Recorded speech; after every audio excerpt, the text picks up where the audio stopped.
one thing I would like to vote was it looks like they've tackled it with a knife and fork rather than a lower. It is fair to say that the standard way of reporting that is on Fix My Street. However, Fix My Street at the moment, I'm aware we're being recorded, requires fixing. So it's not going to cope with that level of reporting. I do, however, think it is important to have a cumulative feedback on what we think of the standard of the contract. And so I would like the council to consider, perhaps through the amenities committee, collecting responses on what we think on particular cuts and then feeding back regularly to the council. I think it saves us getting particular residents getting a bit of a name with the council if it comes back from the town council. Okay, thank you. I'm reporting on behalf of Uppingham in Blue. As you're aware, it's probably we're going to hear the results next month from this year's judging. And we've been considering as a committee that 2024 is going to be concentrating on rebranding and consolidating outstanding work. So we're not going to enter into the judging after 14 years. We're tired. We need a bit of breathing space and just looking at things as they're going. The committee is also looking for a new chairperson and a few more committee members, so that if everybody can spread the word that we need a few more people on board. The Uppingham Blue Committee wanted to bring the attention to the council that there was two major difficulties the morning of judging, namely dog poo, the usual subject, and for not clearing areas before the route was judged, and then the chairman's looking at those. And just to make everybody aware that the fundraising ball at Falcon is the 18th of November. Thank you. Thank you very much. I'm going to sneeze in a minute. Please carry on. About to sneeze, but please, your turn. I've got 3 minutes. I'm relieved to see item 16 on the agenda so that Council will at last address residents' concerns about how the private companies Uppingham First and Vanguard relate to the Council. The points I make concern Council behaviour and transparency in regard to the neighbourhood plan, not the business of these two companies. We also welcome our representations being recorded. A growing number of us, and it is growing, are concerned that the Council is being damaged by the lack of transparency, even secrecy, surrounding a small group of councillors who appear to have met with landowners and developers without the knowledge of all council members. We now know that Vanguard has hosted the meetings. The council is concerned that board members and directors of Uppingham First and Vanguard, as well as members of the Neighbourhood Plan Advisory Committee, the committee charged with doing the preparatory work for the draft referential plan. They appear to use information gained at these meetings to inform the work of NPAC. So why are they meeting these people without the knowledge of full council, the Neighbourhood Plan qualifying body? I'm afraid commercial sensitivity wouldn't quite excuse this. The lines of communication in developing the neighbourhood plan are opaque, but it seems the preferred stopping place has been NPAC, a committee without delegated powers. Somewhat illogically, communication with full council, to which NPAC is responsible, has been kept to a minimum. However, over the last year, we have been heartened to watch other councils challenge this and insist on perusing the documents as a body, speaking to the consultant, meeting developers themselves, and asking questions rather than accepting brief retrospective summaries. We want, as I'm sure you do, our councillors to be above suspicion of unethical behaviour, non-pecuniary or pecuniary, and not risk possible accusations of conflict of interest through putting perhaps the public image of and loyalty to their companies before their duties as councillors.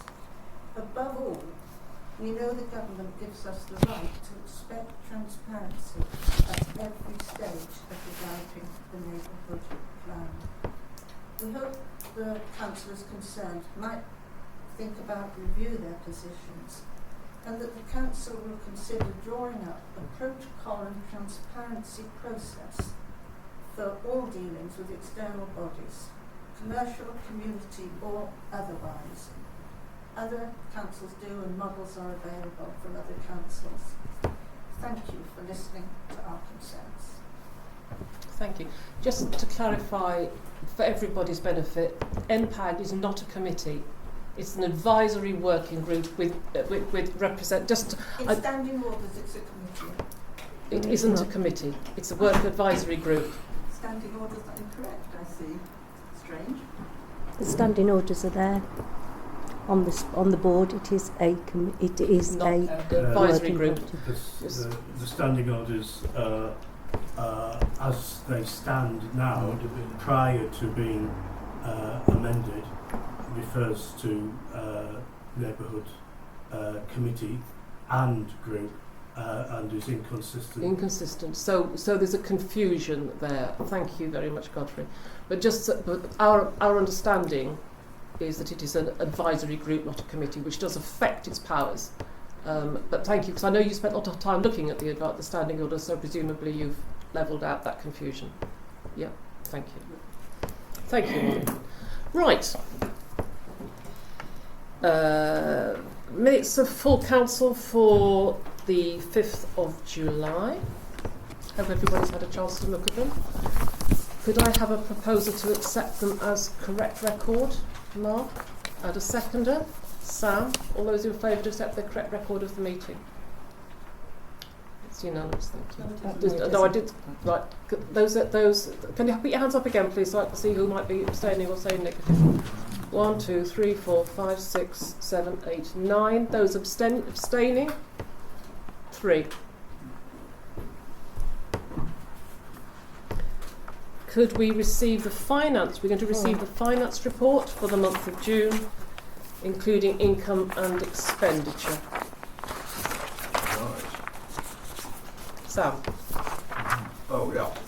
Good. Yeah, continue. I think we were talking last time about a very small surplus at the end of May. Now in a situation where it's quite a reasonable surplus, to be honest. And it looks, allowing for the fact that, again, we haven't had a salaries bill or a salaries invoice for 3 months, but allowing for that, it looks as though it's about somewhere in the region of £9,000 surplus as at the end of June. The surplus mainly being associated with low expenditure on maintenance so far year to date, but well, we'll see what happens with that. But I mean, you can only spend it once, and with maintenance, it tends to come in lumps. So, you know, what we would say is, even if we do have some, at the moment we've enough to deal with it. So that's the June situation.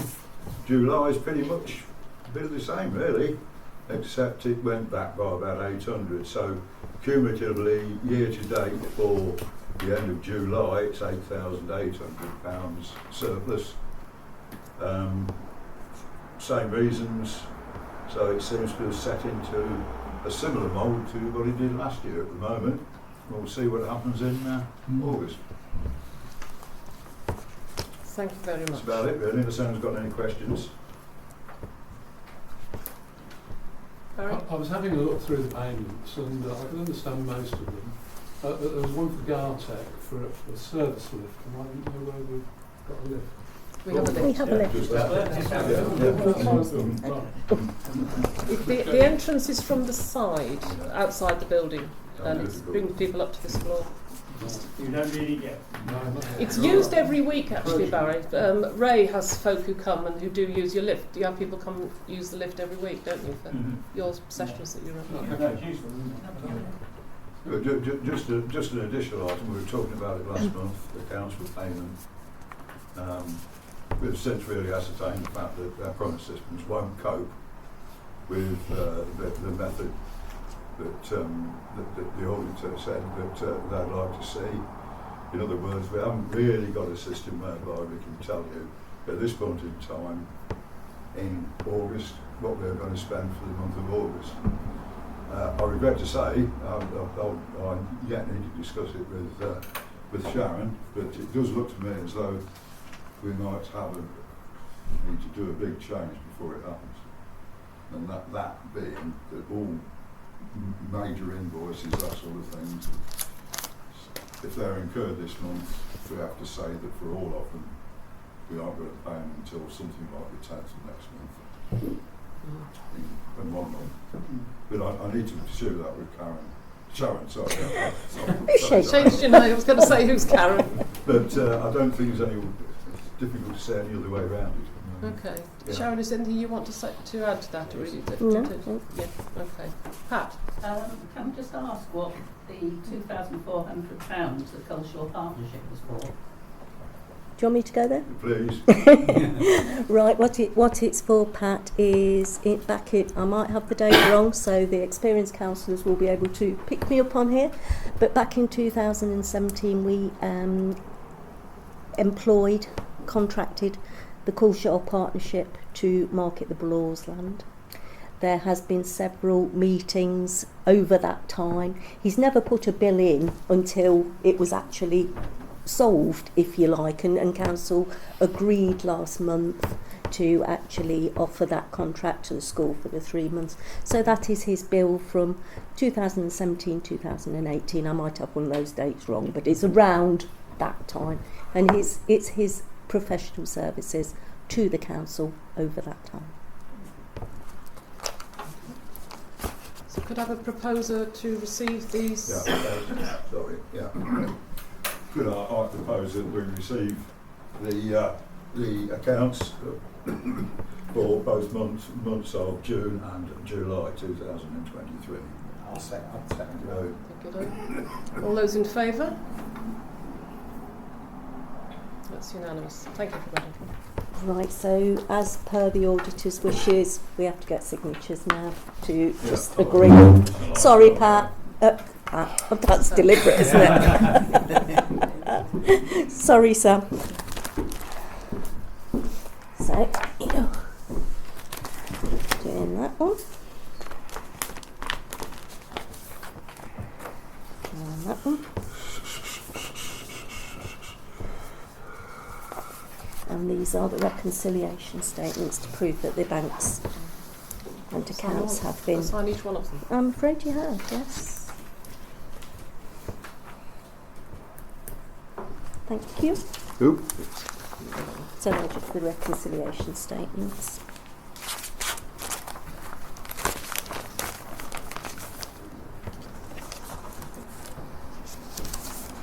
You've got a lot of these.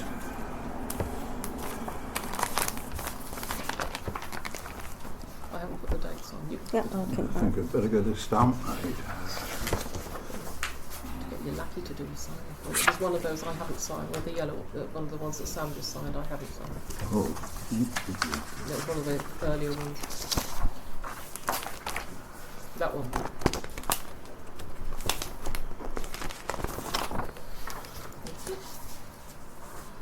Thank Right, you. that's it. Thank you. Yeah. Okay. Lovely. That's more writing than I've in one session that I've done in the last 2 weeks. We don't write anything anymore, do we? We're going to talk about some grant applications now. We've got A, B and C. Let's begin with the grant application A, Uppingham Late Night Shopping. Have you all... has everybody had the opportunity to read the application? Thank you. Don't leave the building, guys. We want you to come back.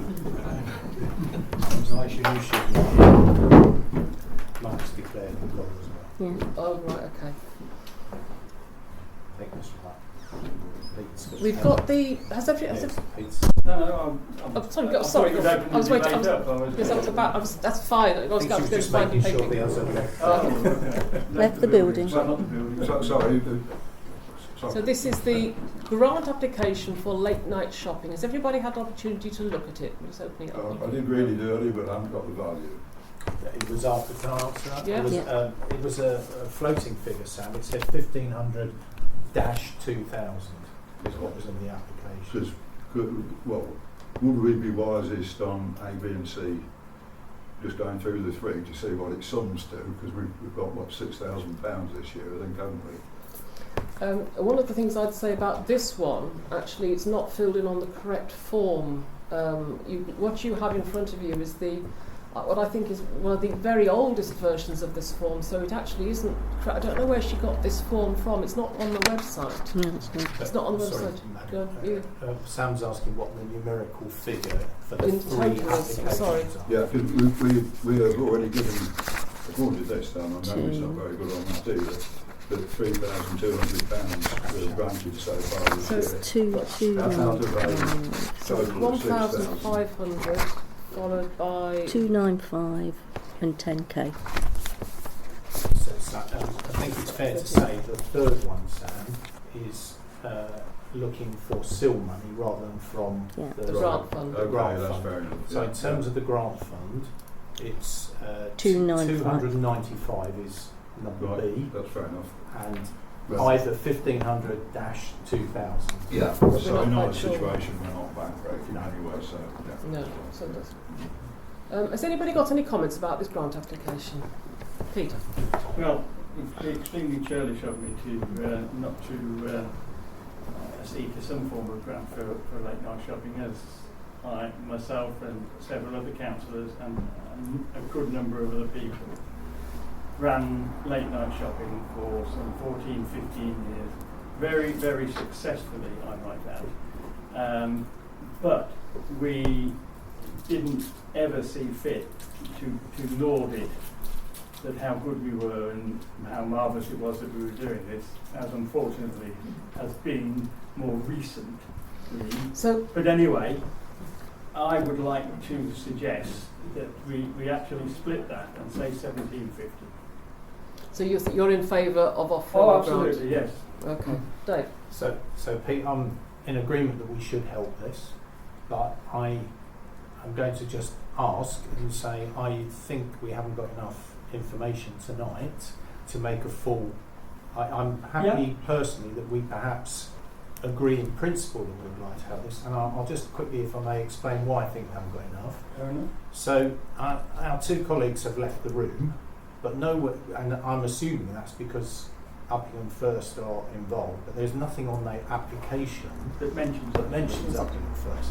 So my concern was that I want to know some boring stuff about whose insurance is involved for that night, who's going to be completing the, remember the health and safety format that we have to fill in? Yeah, Sorry, which we did all the time. all the time, yeah, but in fairness, when you did it, and very well, as you said, and it was very well, we always knew it was the town partnership, so we knew what the body Exactly, that yes. we were helping out was. All I'm saying here tonight, is that I would like to see us help. I'd like to see us agree in principle we want to help, Absolutely. but I think we need to get to the bottom of whose insurance is involved, who's organising it, what's the company or the legal body that we're giving this money to. Mhm. Because at the moment, as Liz says, we've got very old-fashioned, long time ago application form, and it's just literally in the name of Paula, isn't it? Yeah.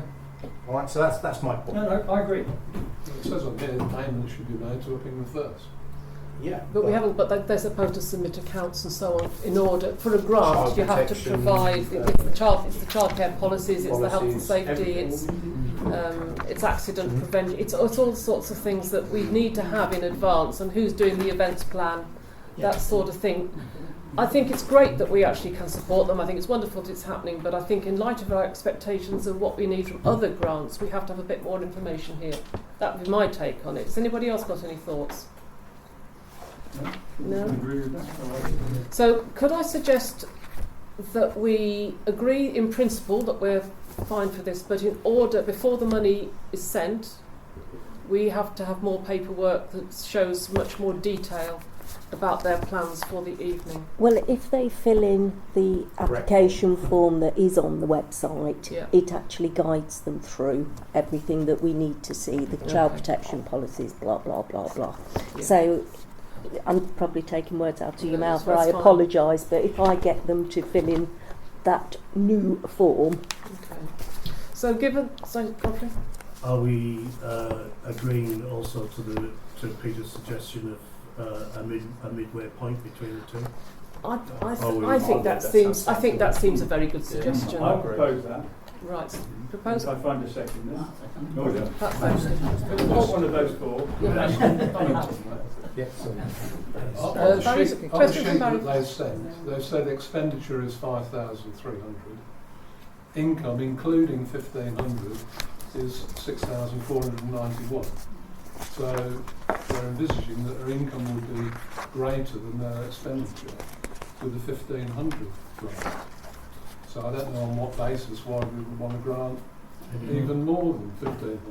What? how about if you grant in principle and don't put a figure on it till we've got more information? Okay. Yep. That's a good idea. But I do know, Chairman, through you, that how valuable that money is, and it was to us when we were running it. So I understand the reasoning. Yeah. I understand they've got 29 stalls lined up so far, so presumably it's the balance of the income. So for can I them. just Who ask, knows? I would feel happier if we agreed in principle with a figure, but Barry, you would obviously feel happier at 1,500 rather than 1,750. Peter, how would you feel? Okay, yeah, I'll accede to that. Yeah? So just Sorry, I've missed the 15? figures there, Barry. 1,500. What was the margin then? Difference between 250. Well, at the moment, they're expecting expenditure of 5,300, 3? and including a 1,500 grant, Yeah. they've got an income of almost 6,500. I'd go for 1,500. 15? 15? 50?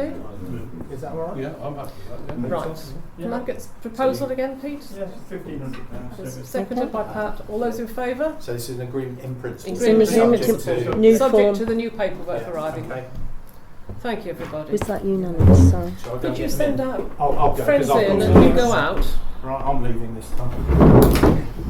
Sorry. Okay, back in.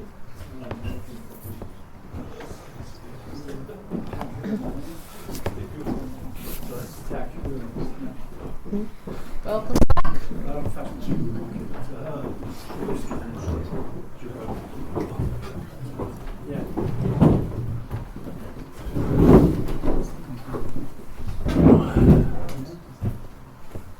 This is an application for a relatively small sum in our books, but still it's obviously town money, so it is important, to do some gardening down the Limes, Firs and Spurs area. Anybody ready to got a comment? Peter? Yes, I do. I have a bit of a problem with housing associations, or I don't think they're necessary personally. That's my personal opinion. Could I collect by housing association? You mean the No, body? I mean residents. Residents. The Residents Association. Thank you. I think they're diverse. I think they, rather than bring a town together, I think they divide the town. Because if you're not careful, what you get is a community within a community, Okay. which is not. And how does that relate to the grant? I think they should be put self-funding. If they want to be a residents' association, they have members and they have people that pay into them, although I believe in most cases it's very few members and very little money. But if that's how they want to be set up, I personally firmly believe that they should be completely self-funding. So I cannot understand for the life of me why an organisation that purports to be representative of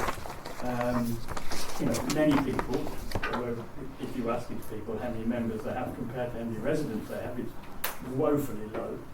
And I think that anything that they want to do in their own neighbourhood, they should be funding it themselves. Now, I appreciate this is a relatively small sum of money, but for me, there's a principle involved. Okay, thank you. Pat and then Godfrey. Yeah, I agree with Pete, and the reason, a slightly additional element, is that residents' associations tend to be in reasonably comfortably off areas, and why should they have an enhanced, money from us for gardening purposes when, let's say, Branston Road doesn't, Or the quadrant. One at a time, please. or the quadrant. Yep. Okay. And so it's, I think it is divisive, and I don't think we should fund it. I think I agree entirely with Peter. Okay, Mike? I'm guessing because Pat and I live on Lime Tree, although we're not a member of the Residents Association, we're not allowed to make comment. You didn't request a I dispensation. didn't realise at the time. It just popped into my head. So I'm afraid you can't. We're not members of the Residents Association. Are they? So do you want to now declare an interest because that item's come up? We ought to really. Yeah. Okay. So Pat and Mike declare an interest in this. Do that mean you want to be able to say something about it? Yeah. Yes. Okay, Mike. You will have to come and fill a form in for me, a dispensation form. Now, Okay. If I've got them with you, if I've got them with me, you can fill one now. As long as you do it Yeah. in the office, yeah, I can do it. Okay, Mike then Pat, or Pat then Mike? No, that was my question. Oh, right, okay, Pat. no, I do apologise. I completely forgot where I lived for some reason. I totally agree with Pete and Godfrey that I wanted to pick up on part 3 of the application, and I was questioning, and I know Dave's not here, but the mythology of the evidence gathering, where it says that it gives pleasure to those residents walking past in Lime Tree, and also assists apparently in our well-being. Well, as a resident, I can't say that it's given me pleasure or assisted in well-being in the last 7 years. There's also the question that they put about the community garden assists Uppingham in Bloom with its annual scoring for the community involvement. Well, I've been told by somebody from Uppingham in Bloom that they're not sure that the Lime Tree Residents Association specially assists with Uppingham in Bloom points. We get marks for general community engagement, and in the portfolio a few examples are included, but this person isn't sure if Lime Tree is included or not. So I think the mythology and the evidence of part 3 is dubious. Okay, anybody else got some thoughts? Ron? The great thing about local government is the right to disagree with respect, and I couldn't disagree more. About residents associations, which in this town have created a tremendous strength of community spirit in all of the new developments, for example. It's an important thing when a new development is created, and indeed will carry on doing with every new development. I will be one of the people who will be working with developers, encouraging them to help new associations start, as for example they've done on the Elms. The Elms Association done a great job dealing with all of the issues when a new estate tries to settle down and so on. So from my point of view, it's not unreasonable from time to time for a residents association to seek the support of its town council. Many of us who are on the town council are members of residents associations, so in that sense inevitably we all have to declare an interest. But the truth is, they're a bonding thing, not a divisive thing. And the evidence is in the Neighbourhood Forum. The Neighbourhood Forum is effectively administered with residents association working with community groups in the town, the churches, and the spirit in there is superb, and they achieve a great deal. We wouldn't have the Uppingham Hopper and lots of other projects in town if it wasn't for those residents' representatives. Okay. So my view is I would look kindly on this, not so much about the point of money or the particular project, but it's only recently that the council resolved that residents groups and others could put small bids in for what was the not the Community Melanie, the chest. Queen's. The Queen, Yeah. for the So- Jubilee. Yeah. Yeah, Yes. thank you, the Jubilee. So to be consistent in terms of policy, Yeah. it's not the right reason. I accept what people say about individual projects, so you look at the individual project. But personally I'm happy to support it because it's a modest request from a good group. Thank you. My Mark, concern and is, then yes, we have got community groups and residents associations, But if you look at the Lime Tree Residents Association, it has 25 members, I think.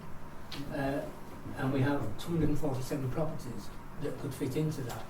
So it's not a cohesive piece of work or a cohesive organisation if you've only got 25 members on a huge estate. I'm Okay, so on the point of information, Chair. Sorry. Go finish one. Yeah. It doesn't, in my view, as a resident, and again, I have no interest in it or not, it doesn't feel cohesive at all. You mean this? And the piece of property, the garden piece or whatever needs trimming, it could be trimmed by hand, just to make sure it's blocking an entrance, basically. Just needs trimming back. Okay. It doesn't. I don't think it enhances or not the area. As much as any other tree. I think from what my reading of this is that they need to get professional help in because it's reached the point where it can't be done by hand. That's my understanding. That's why they've asked for the money. They've not asked for all the money. They've just asked for the money for the very tall laurel hedges. Need professional assistance. In the past, in 2018, it was done with their own funds. So that's out of the pockets of the people who live there, and presumably are part of the association. But the prices have gone up significantly from £200 to £495, and that's why they want the extra help. I think there was a hand up. I think Trevor, you had your hand up, and then Godfrey. Yeah, I really, as a chairman of the Elms Residents Association, I think there's a complete misunderstanding of what organisations like this do. Clearly, they would vary in terms of the constitution, but the Elms was set up for the benefit of its residents, particularly in transition from the new development into making it a working estate that the Uppingham could be proud of. Coming back to this particular request here, I believe the sums are modest.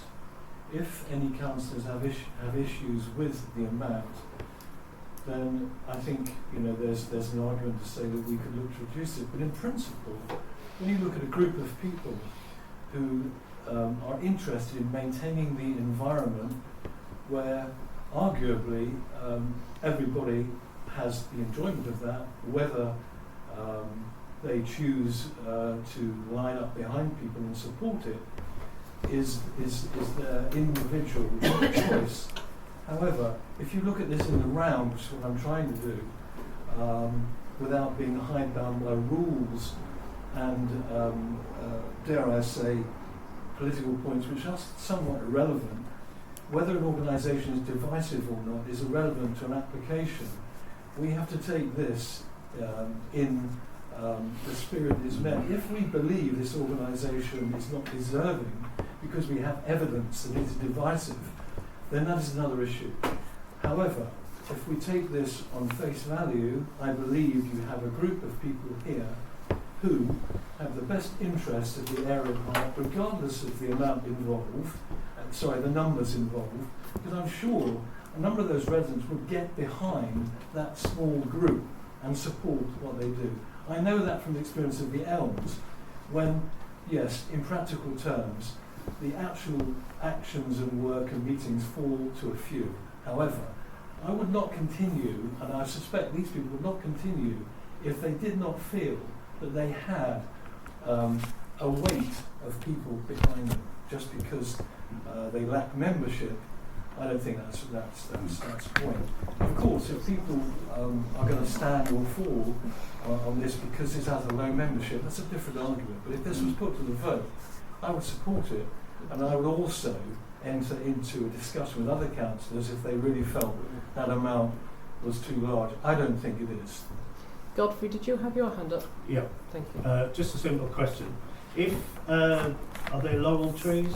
Were to very tall laurel hedges. Yeah, very tall laurel hedges were in the quadrant. Who would cut them? Well, that's a very good question. Indeed. Who would do that, Sharon? Would that come under BIFRA, or would we have to employ? Would we have to get somebody in to do it? Would the council pay for those? It would depend who owned the hedges. Depends who owns the hedges, Godfrey. Well, who own these hedges? Well, yeah. I The quadrant. Forgive me here, not being local, but there's not a residents' association. I'm presuming No, in it's just a road. the It's just- quadrant. it's just a road. It's just a road. Yeah.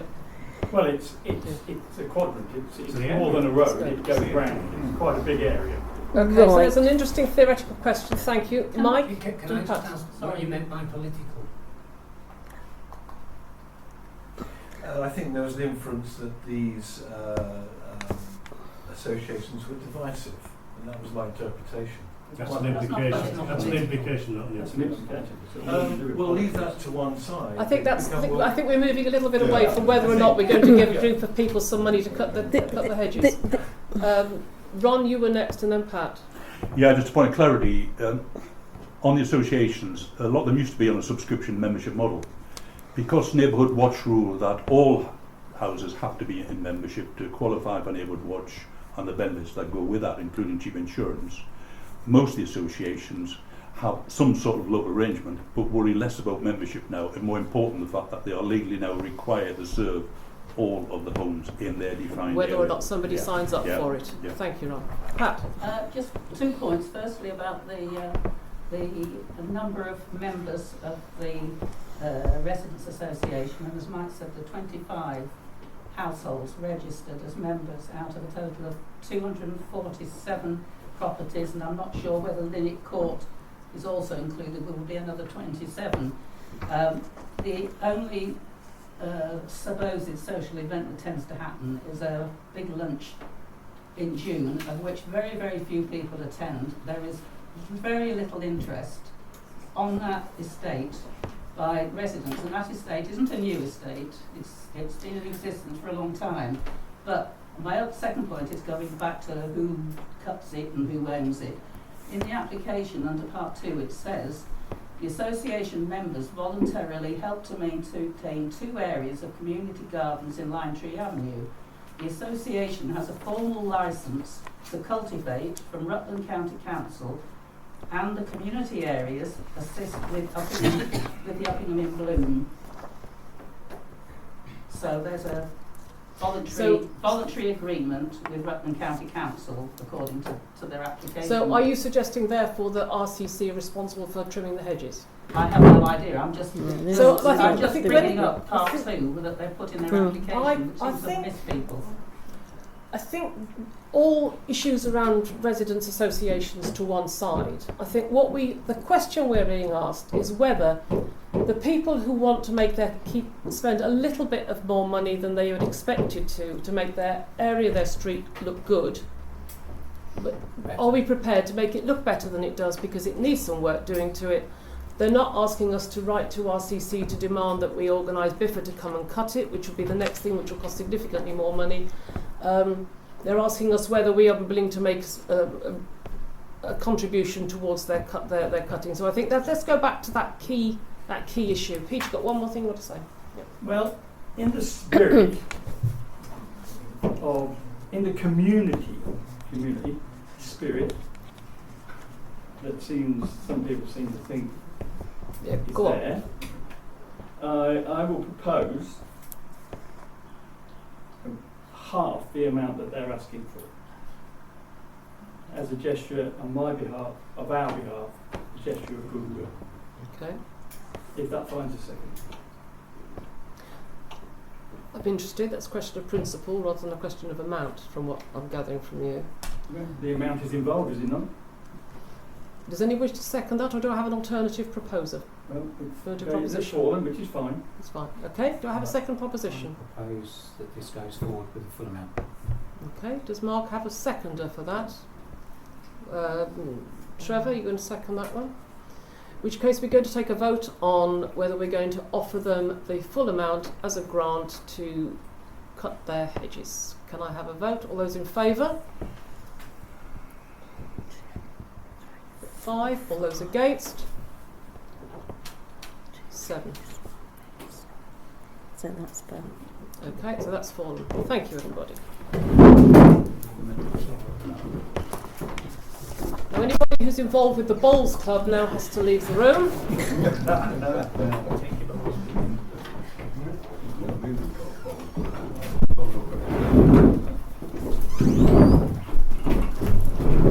while I find this one.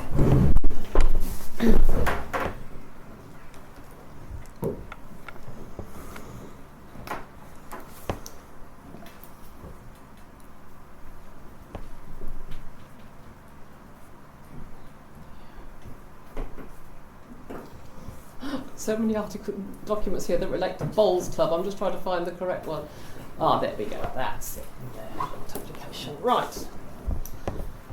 The summary of the Bowls Club application is that they actually don't want grant money. They're asking for some SIL money to reduce their overhead costs by putting solar panels on the building. Anybody read this who'd like to make a comment? Pete. I think it's an extremely good idea, and obviously it would cut their costs. The Bowls Club does serve, to me, I think most people in Uppingham would say that it serves a very good outlet for, generally speaking, more elderly people, but I think more youngsters are being encouraged to go along and play, which is great. I think could you remind me of what the amount of SIL money they're asking for? Just to refresh my memory. I think it's £10,000. They've got a quote for £17,116 for the whole cost, and they're asking for a grant of £10,000 towards that from SIL money. Sam's going to tell us in a minute whether we can use SIL money in this way. I'm sure. Well, I'd go see to Sam first. So that's what they're asking for. Sam? No, not at all. It was just me and David that suggested. Yep. Personally, I don't think either of us can see any reason why we shouldn't give them a grant of that nature. Well, they do have very high electricity costs because they're open for quite a surprisingly long amount of time. To be honest. Yep. During the day. And to help the local community and things, I personally thought it was probably a good idea. Okay. Mike? I'm not against it. I just wondered if you've tried anywhere else as well. So it's a good question. Dave? I would like to suggest that we defer this to later in the agenda to item 18. Because we're going to discuss the wider issues around the Bowls Club. Yeah. Why don't we put this in with that same discussion? So it becomes a whole package. I think it's relevant. Yeah. It is a good. I think it's quite a good call actually, because that's. Yeah, I'll second that. All those in favour of moving this to the. Thank you. That's unanimous. Right, you can get him back in again now.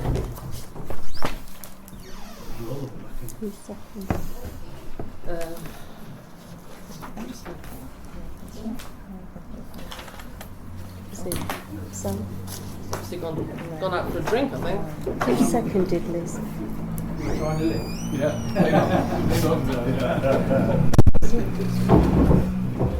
I'm sorry, I didn't spot who seconded that proposal. Forgive me. Mark. Thank you. Right, to consider the appointment of Worknest, we heard about this at the last meeting, to be the Council's health and safety consultant.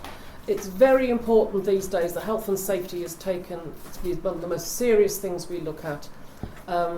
Sharon presented us with a service proposal for us to look at with regard to how we could have a proper professional approach to our health and safety as a town council.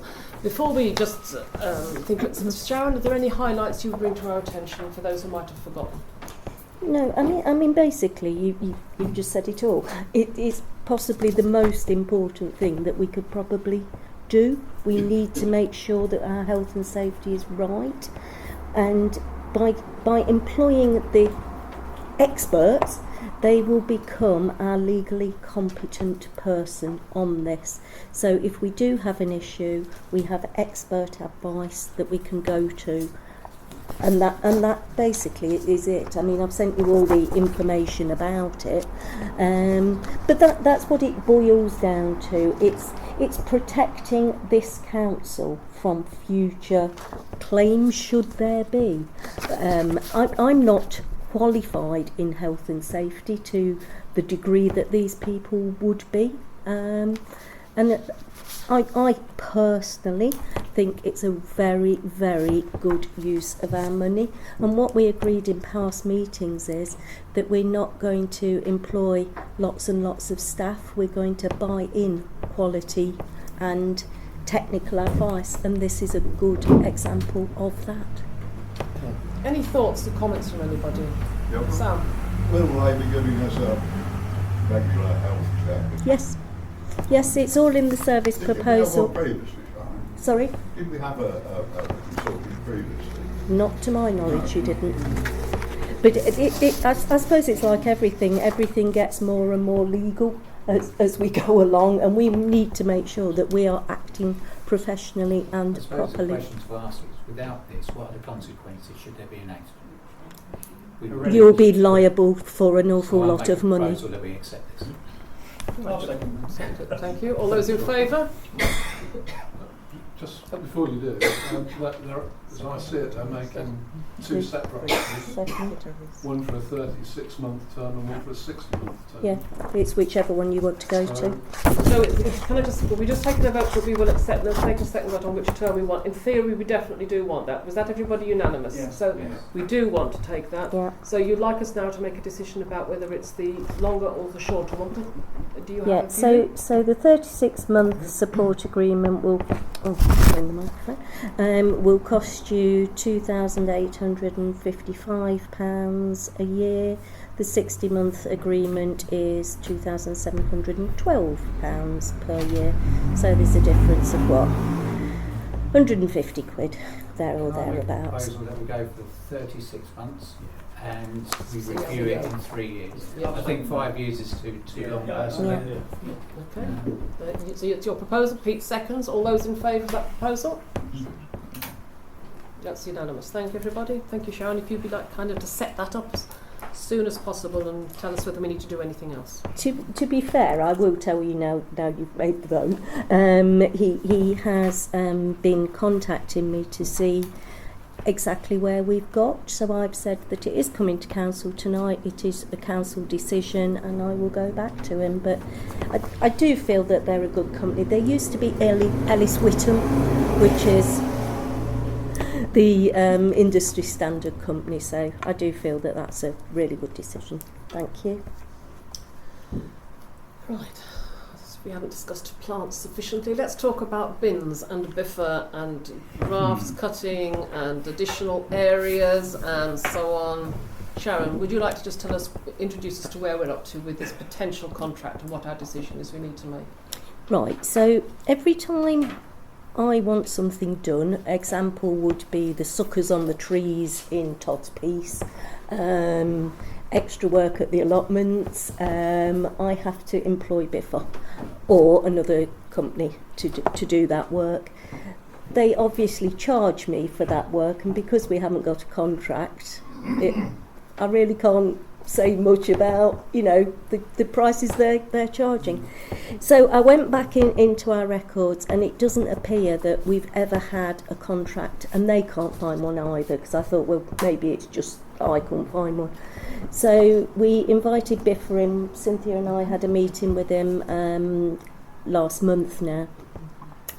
So they cut the grass on Todd's Piece, both of our cemeteries, Leicester Road and Lumber Road, Beast Hill and Hog Hill. So I also asked if they would, sorry about the noise outside, I also asked if into that contract they would add in the litter picking of Todd's Piece. I don't know what's going on outside, because that is a resident issue, and it's things that come across Cynthia's and my desk every day. So they've added in litter picking of Todd's Piece twice a week between, well, in the summer months it will be more, but because this is a part-year contract at the moment, it will be from September to March 23.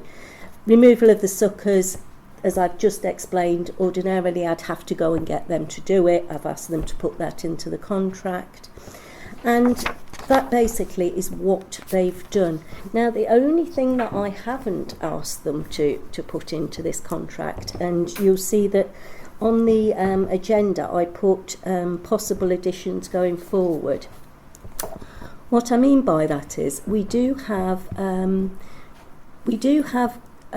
people come to us and say, why don't you cut this piece of grass and why don't you cut that piece of grass? It's never been there. It's not in a contract. It is not a town council responsibility.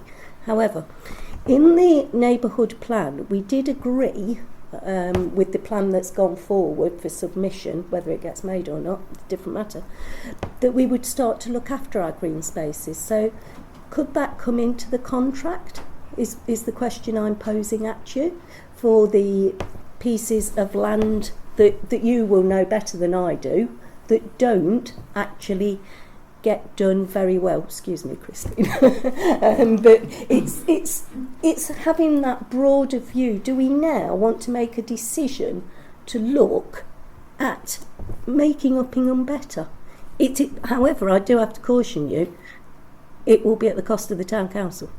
As opposed as we were paying for it rather than yes, trying to get RCC to do it, yes, and the issues and the complaints that we've had. Yeah, so there's two things really. This is a contract to get things on the straight and narrow, so that I'm not forever going to Biffa and saying, can you do? So it's regular work. It's a regular work. And do we want to add other bits in? Yeah. Okay, anybody got thoughts and comments? Peter? One of the difficulties we may have is that there's a number of pieces of grass that were left, shall we say, for want of a better word, after estates have been built, and there are green spaces that we don't know who owns. Yeah, because we've had that discussion. County say they don't own it. The people that built the estate that left it say they don't own it. At the moment, a number of those pieces of grass are mown by county council, and you'd have thought that if they're mowing it, you know, why are you doing that? You know, but we can't prove that belongs to RCC. So, I mean, all in favour of adding those into it, so that we have control over it and we have proper grass cutting, and you know, they would be, you know, an asset to the town. But I just highlight that, you know, that whoever's doing it at the moment, there is a legal It's minefield there that we have to be aware of. Yeah, okay. It's not quite as simple as I put it. I'm just putting it to you as a rounded idea. But Do no, we I want to agree. consider it? Godfrey, then I think Mike's hand was up. Well, if RCC are cutting it, I wouldn't want to stop them doing it. Well, they do it badly. They do it piecemeal and badly. And so, you know, it doesn't look good on the town. See, that's the problem then, as we've heard from a member from our ward councillor, people then complain about the state of it. And maybe that's something we could avoid. Dave, and then Sam. Okay, so I think what we've been asked here is this contract only runs until 31st of March 2024. Yeah. And, all right, so this is to correct an error, or I'll say error, that we don't have or can't find a contract. This is to put a contract in place.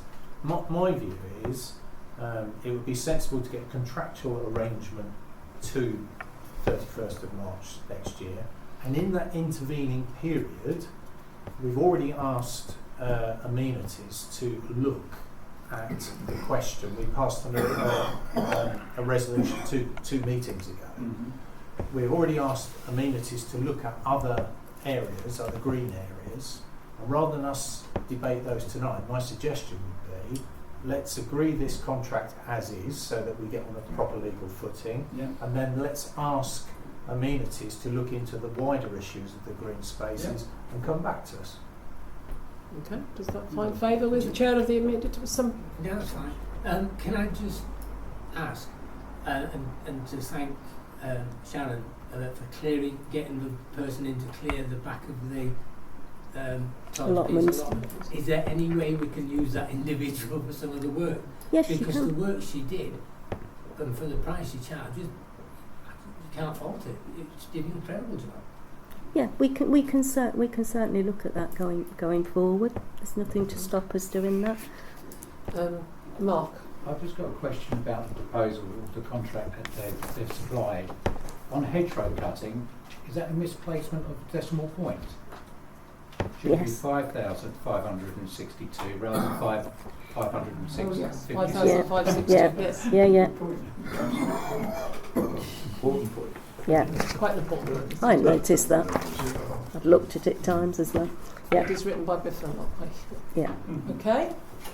So, are we? So, sorry. Could I just ask about the quote? Does it include the removal of the cut grass and the cut hedgerows? No, So what- we did try with that, didn't we? We actually asked the question, but they don't remove it at the moment. Basically, this is the same quote with those additions that I mentioned earlier on that we're paying for now, but it's just on a better basis. So Todd's piece, they don't pick the grass up, for example. Hogs Hill, Beast Hill, she says, looking at... And do they litter pick before they cut? No, they don't litter pick at all. So that's So if there's litter, they just cut it. okay. It's Hey, a good point about the when they mow, and it is Biffa, I think, to mow the Leicester Road Cemetery. It is.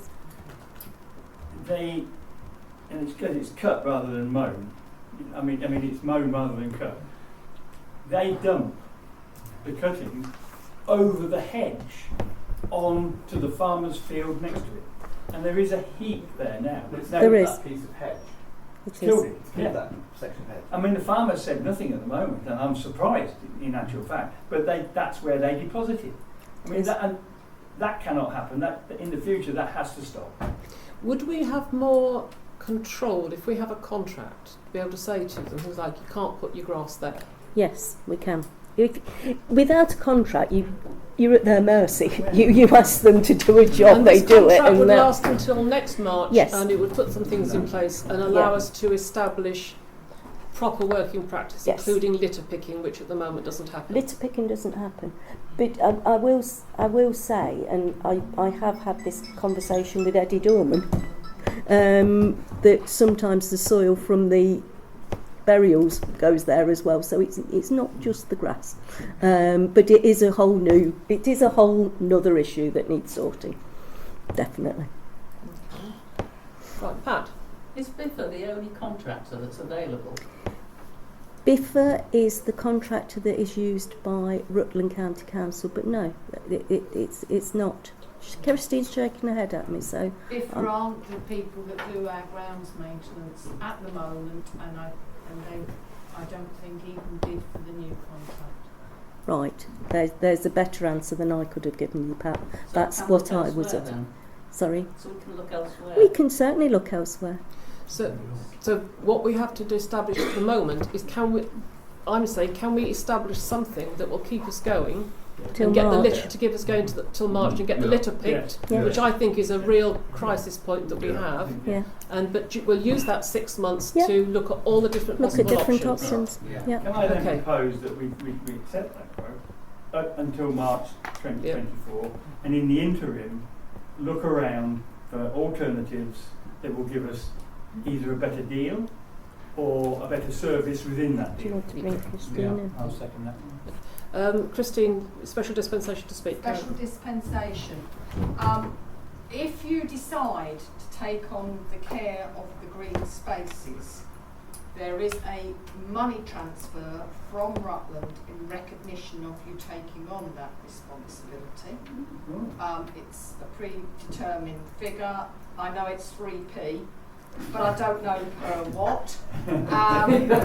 We've just increased it. What's the However, I think you need to check the date, because I think it is something like the 1st of December for it to kick in the following April.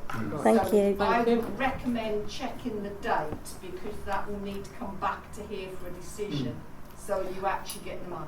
Right, and we still have to think through all of that. But I think the first question is this quote for what we've got before we start thinking about the extra areas. But thank you, that's very helpful. Splendid. Right. Was that unanimous, or did we have a vote? We didn't get quite to vote. Oh, Pete, sorry. as a proposition, do I have a seconder? Mark? All those in favour? Thank you. That's unanimous, thank you. Tim's Not going gone. to discuss transport. Receive reports and consider recommendations for full council from committees and working parties which have met. We've got staffing committee, and we've got an overview of a meeting between ETC and the Bowls Club, which you might want that's not confidential, I think. Staffing. Ron, your chair staffing. Anything you want to bring out of the minutes? Yes, brief Chair, Mayor. So to present the minutes, there's 3 issues I'd like to raise out of those minutes, and I can't receive them.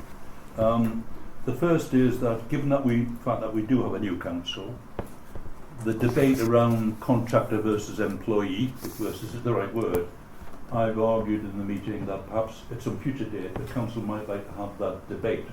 Are we happy to run with contractors, which we've done in the short term, or are we not trying to build a staff team, in which case we might have a different long-term approach. So not to be solved tonight, but You want to bring that up at some I thought point it was in quite the an future. important discussion, Okay. and members will have perhaps different views on that, but perhaps we can put that on the agenda at a future time. Okay. The second thing to draw is that we are approaching appraisal time, so the committee agreed to recommend that we do exactly what we did last year, which is the members will all be invited to be involved in the appraisal of the town clerk, and then she will undertake with the same process the appraisal of her staff. That will involve all councillors receiving an email inviting them to give private comments to help build a document that effectively forms the employer side of a discussion with the employee. Okay, thank you. And the recommendation was, yes, let's do what we did last year. It seemed to work well. Finally, we touched upon training, and the clerk helpfully reported on the training undertaken to date by staff. But we did take the opportunity to raise the question of councillor training. So again, we've got a number of new members, and a lot of us have been in post a long time, and the rules have changed a lot around some things. I'll have to declare an interest now, really, because I'll say for some of the training. But at some future point, if not tonight, the suggestion was the members might consider inviting the clerk to try and arrange a couple of training events here, rather than people have to travel to Leicester, Leicestershire and so on. We understand that they will offer on-site courses, and we thought that members might find that helpful. Perhaps a chairing type course and a general members course.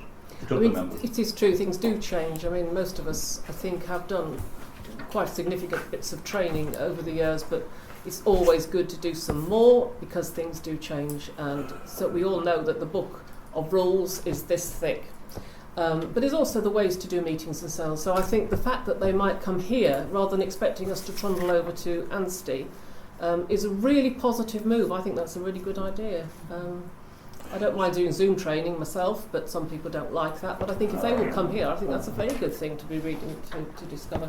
Is there anybody else? Sorry, no, just with those three observations, I'll move that the minutes be received by council. Does everyone have a seconder for the minutes? All those in favour of the minutes being correct? Can I ask a question after we voted? Yeah, that's unanimous. So if we're saying in those staffing minutes that there's a suggestion that we ought to organise some training to come here, should we not authorise the clerk to crack on and get that sorted? Thank you, David. I'd be happy to move, Chair, I'd be happy to take that as a motion. Yeah. I think that's a very good idea. Just get on with it. How much are we talking about? It's 250 quid a session, wasn't it? Yeah, so I asked quid, which is well inside our training budget, and I think if we offer, we can discuss amongst ourselves which courses, but it seems to me that potentially code of conduct might be a good one, and the role of a councillor might be the other one. I think the role of the council particularly be. Yeah. But perhaps is that a different discussion? But yeah. Conscious I've got to bring out just one observation on code of conduct. We should be able to get that for free from the monitoring officer. In previous years, the monitoring officer has been willing to come out to parishes. They may or may not do it now, but it might be a way of. Well, that's something. Perhaps you could inquire about that, because that would be good. Anything that's free training would be really good. But I think the role of a councillor and the way and the rules by which meetings are and the things we can and can't do and so on, I think is very helpful for everybody, including those who've been on council for a while, not just new people. So could I make a proposal that we authorise Sharon to arrange with Loralk and or monitoring officer for 2 training sessions to be held here in Uppingham for council? And that's part of this, yeah. This is a recommendation from the staffing committee. I'll second that. Can I have all those in favour? Thank you. Yes, that's it. Unanimous by 1 abstention. Yeah. Thank you. I think that's a really helpful idea. I'd like to have David coming to see us. Right, overview of meeting of UTC and Uppingham Bowls Club, not going into anything that's confidential for the last minute. Dave, you and Sam went. Sam, is there anything you want to say about that meeting? Just broad brushstrokes? Not a great. Well, we simply put the alternatives to them as we saw them, and as is outlined in the minutes. Really, basically, we could loan the money for years. Maybe offer a bit of a discount if they were interested.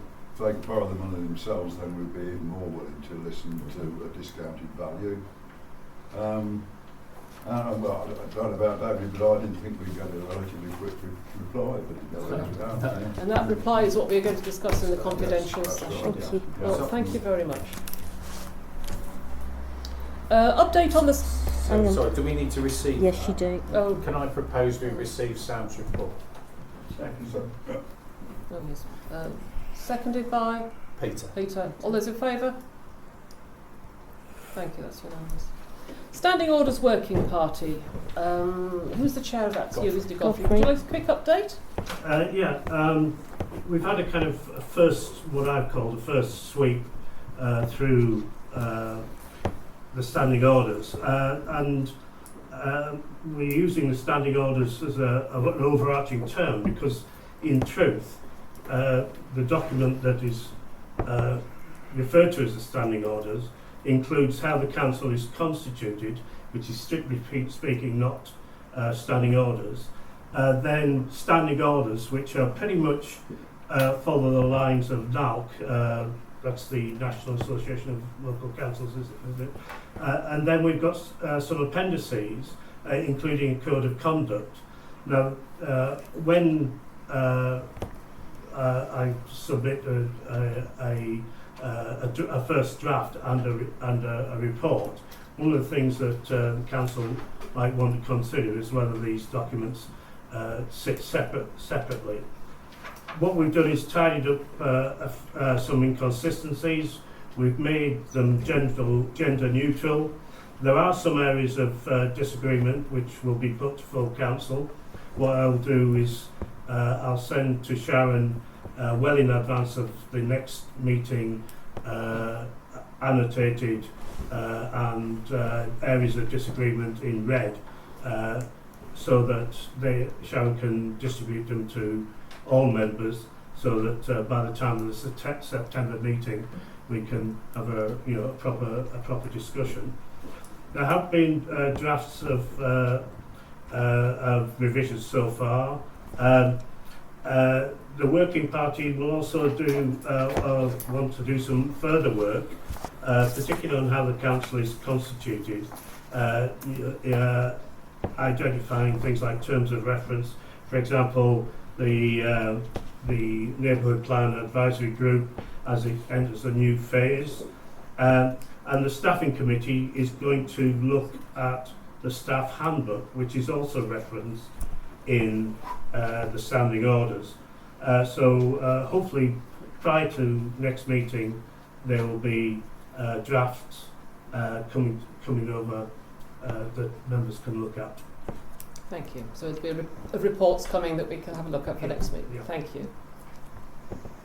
Let's Very receive helpful. Sorry, those. can I just say the one thing we did want to say, Godfrey, wasn't it? Is everyone cool if everyone happy at the council that we take what we're kind of straying into? What did we decide it was? The functioning of the structure, the operating scheme of delegation. Yeah, is that it's like the when Constitution. the five of us are all united? That's Mike, Godfrey, Mark, Ron, and myself. We're all happy, but we thought we ought to check with our colleagues that you're happy. As Godfrey says, we're kind of taking standing orders in its widest possible term. So we're kind of now we're making some recommendations next time about what scheme of work might look like. Is everyone comfortable that we've got the additional agreement there? I think so. Yeah, cool. Okay, we just wanted to check. Okay, so do you want to propose that we receive that update? Do we need to receive it? Pete did, yes. Seconded by Pat. All those in favour? Thank you. We look forward to the report. Item 12, to consider the report of the SIL champion for previously discussed works to the Town Hall, including proposals and estimates. For new councillors, the SIL champion, about 3 or 4 years ago, we were looking at the SIL money that we had, and we spent a lot of time putting into different areas and responsibilities how we were going to take forward the idea about what we would consider to be good use of SIL money. And one of the champions of that, I mean, there was Todd's piece and amenities and various other different. One of the key champions was how on earth are we going to look after the town hall? And Mark, who's got building experience, decided he'd like to be the SIL champion for the town hall, and that was we reminded Mark of this not so long ago, because some of that work, not just his but others, has gone into abeyance. But you've done a lot of work on this. Why don't you talk us through what you'd like to propose? Thank you very much, Chair.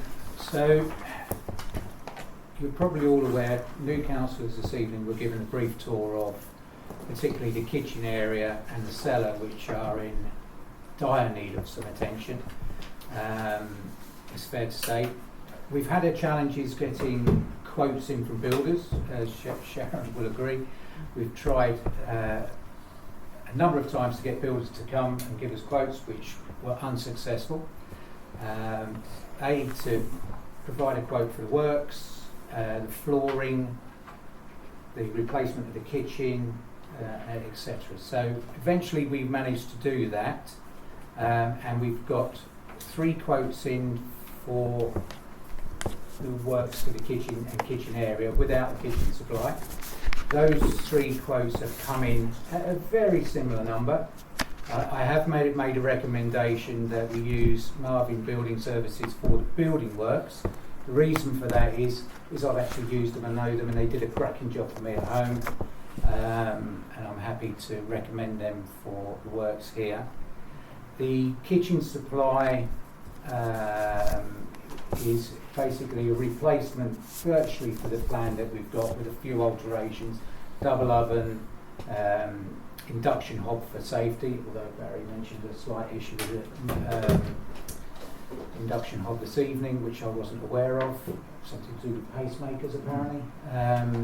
The reason I've chosen Howdens, as Liz alluded to, in a previous life I run my own building company, and I was the biggest customer of Corby Howdens for a long, long time. And I've managed to retain my account, and they've applied my discounts that I used to get to this price. So we feel that that's a very competitive price. We may be able to benefit from additional discounts, as Dave might agree, but I will now go back. Once we've agreed, if we agree that we can use Howdens, I will try and negotiate that down even further. Moving on to the flooring. The flooring one was a bit more of a challenge to try and get people here to quote. We've got 2 quotes in. You'll notice one is double the other.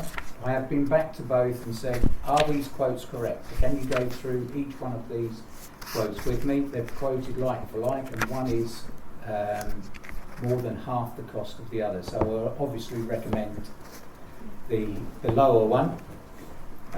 Moving on to the electrics, there are some electrical works required around the kitchen. We also want to move away in time from gas heating to electrical heating, because we know that in the future gas is going to become more and more of a problem. 2028, I think hydrogen is going to be introduced apparently. And we're moving, or I've recommended that we move to infrared heating.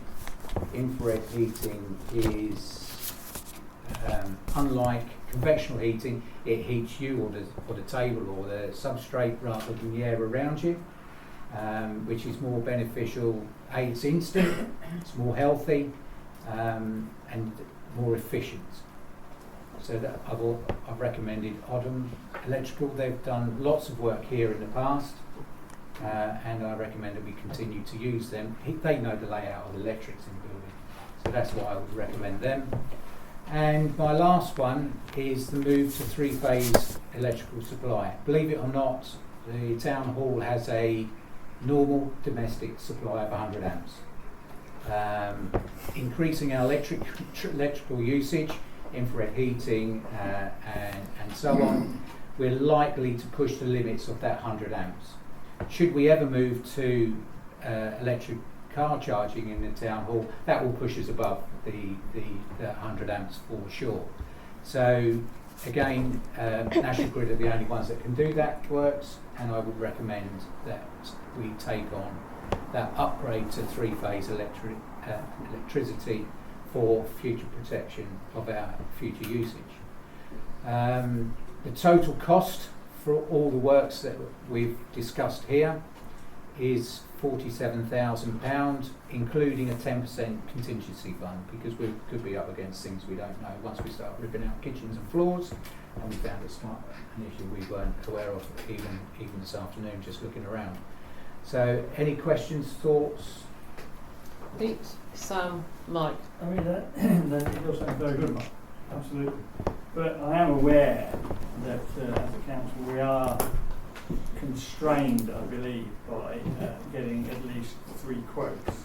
And I'm just hoping that, from what you've just said, although you are suggesting that we use certain people, which is fine, but have we had 3 quotes for each individual thing that you spoke to? Because if not, then we clearly could fall foul of the procedure that we've always adopted.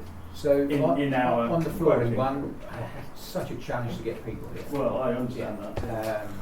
And I managed to get 2, as I've explained. One is quite reasonable, one is more than double the cost.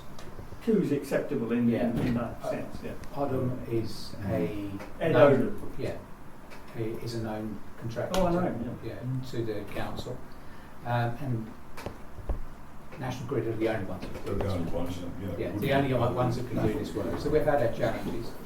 With the kitchen one, the kitchen supply, we haven't gone out to anybody else because I've managed, knowing that I was a user or a customer of those, and managed to get a good price with exceptional discounts. Yes.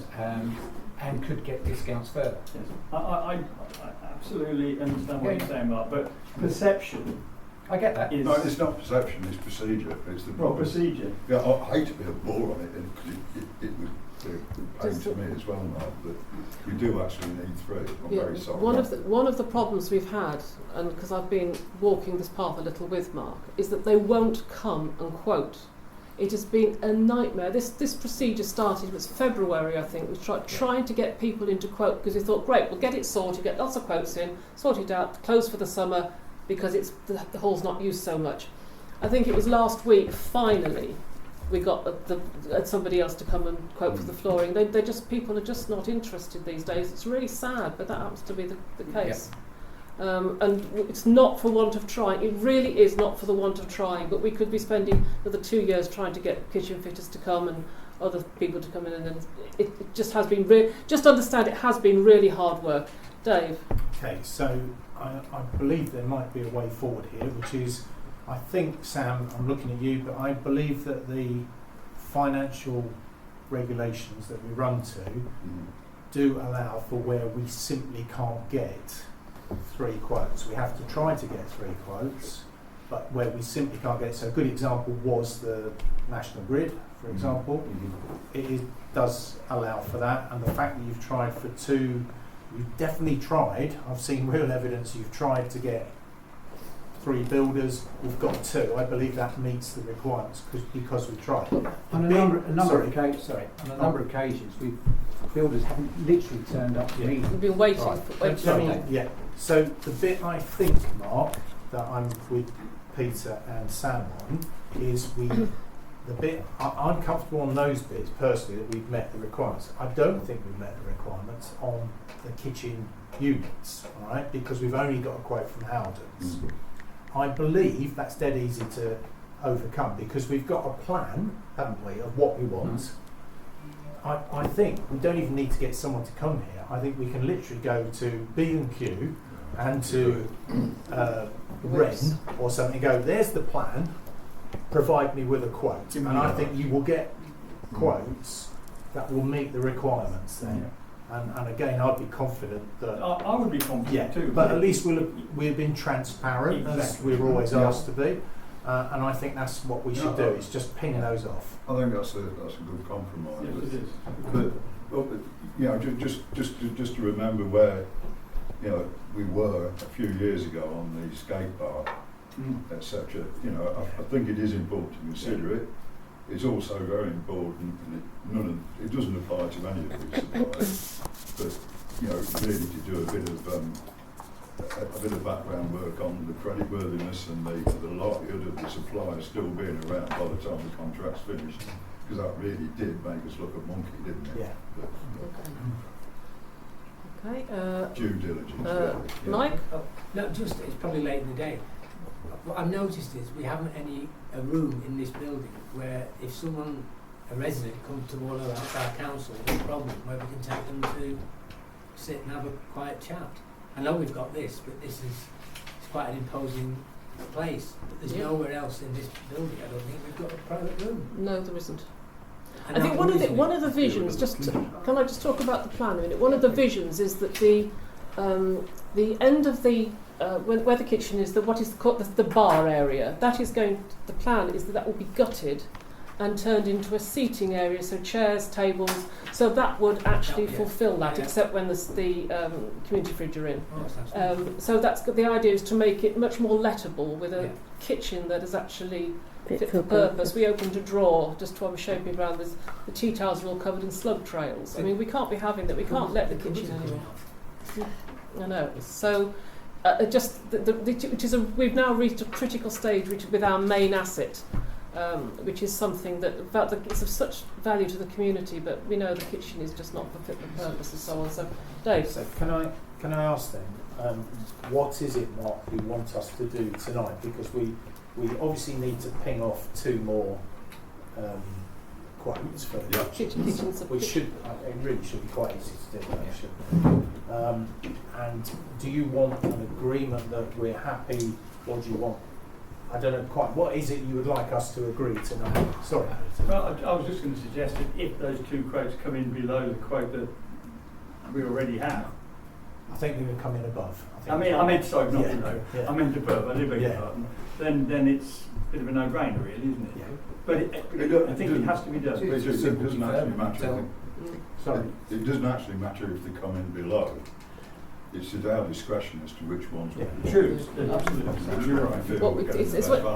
It's what you said about due diligence, about the various companies, and if they're known to us, that's one thing. If they're completely unknown, we just hope the National Grid can step up correctly when it comes to it, frankly. Sorry, what was it you want us to agree? What do you want us to do, Mark?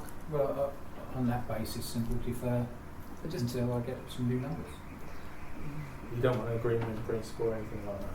We certainly agree in principle. I'd like somebody to propose that we would agree in principle to take these works forward on the basis presented, given the provision of a couple more kitchen supply only. I'm happy to do that. Thank you, Pete. Can I have a seconder for that? Tom? All those in favour?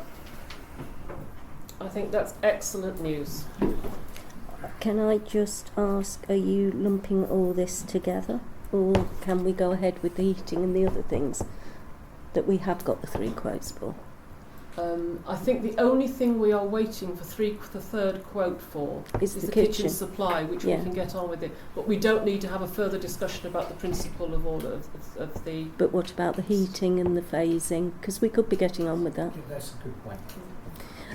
The reason I make that point, and it's completely selfish, that office is freezing in the winter, literally freezing, and we need to put some proper heating in there.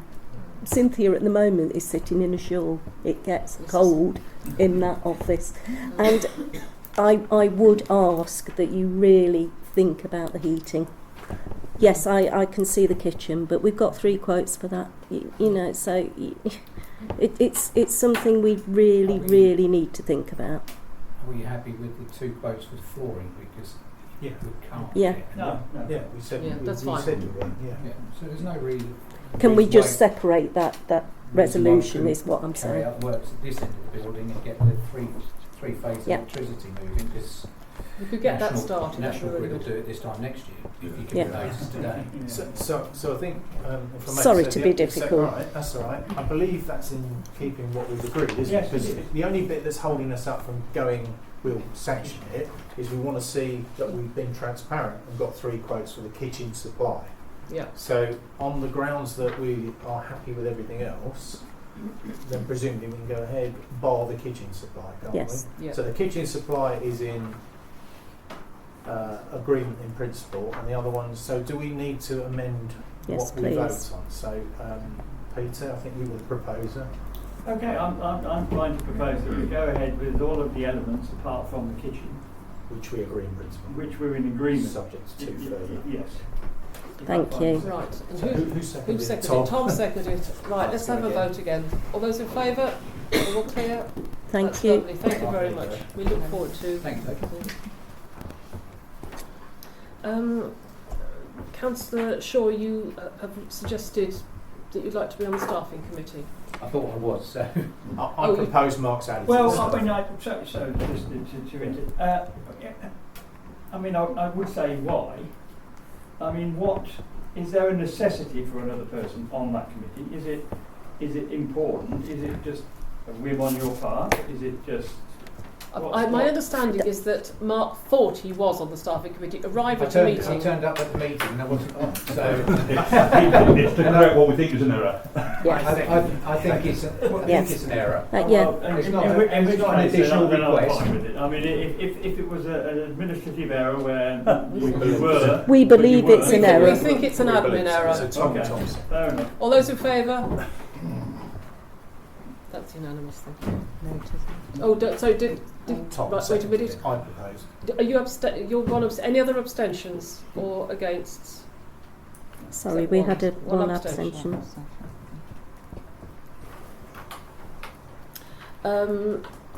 Discuss the vision, aims document and any feedback received. Now, I do believe you've had some feedback on the vision aims document, and it's going to come up on the next council meeting as an agenda item to discuss it. Sharon, just explain where we've got to with it, would you?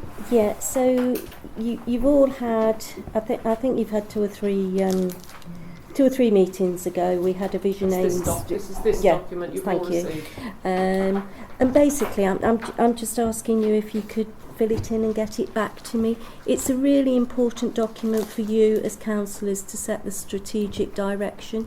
I can do the operational stuff. That's my job.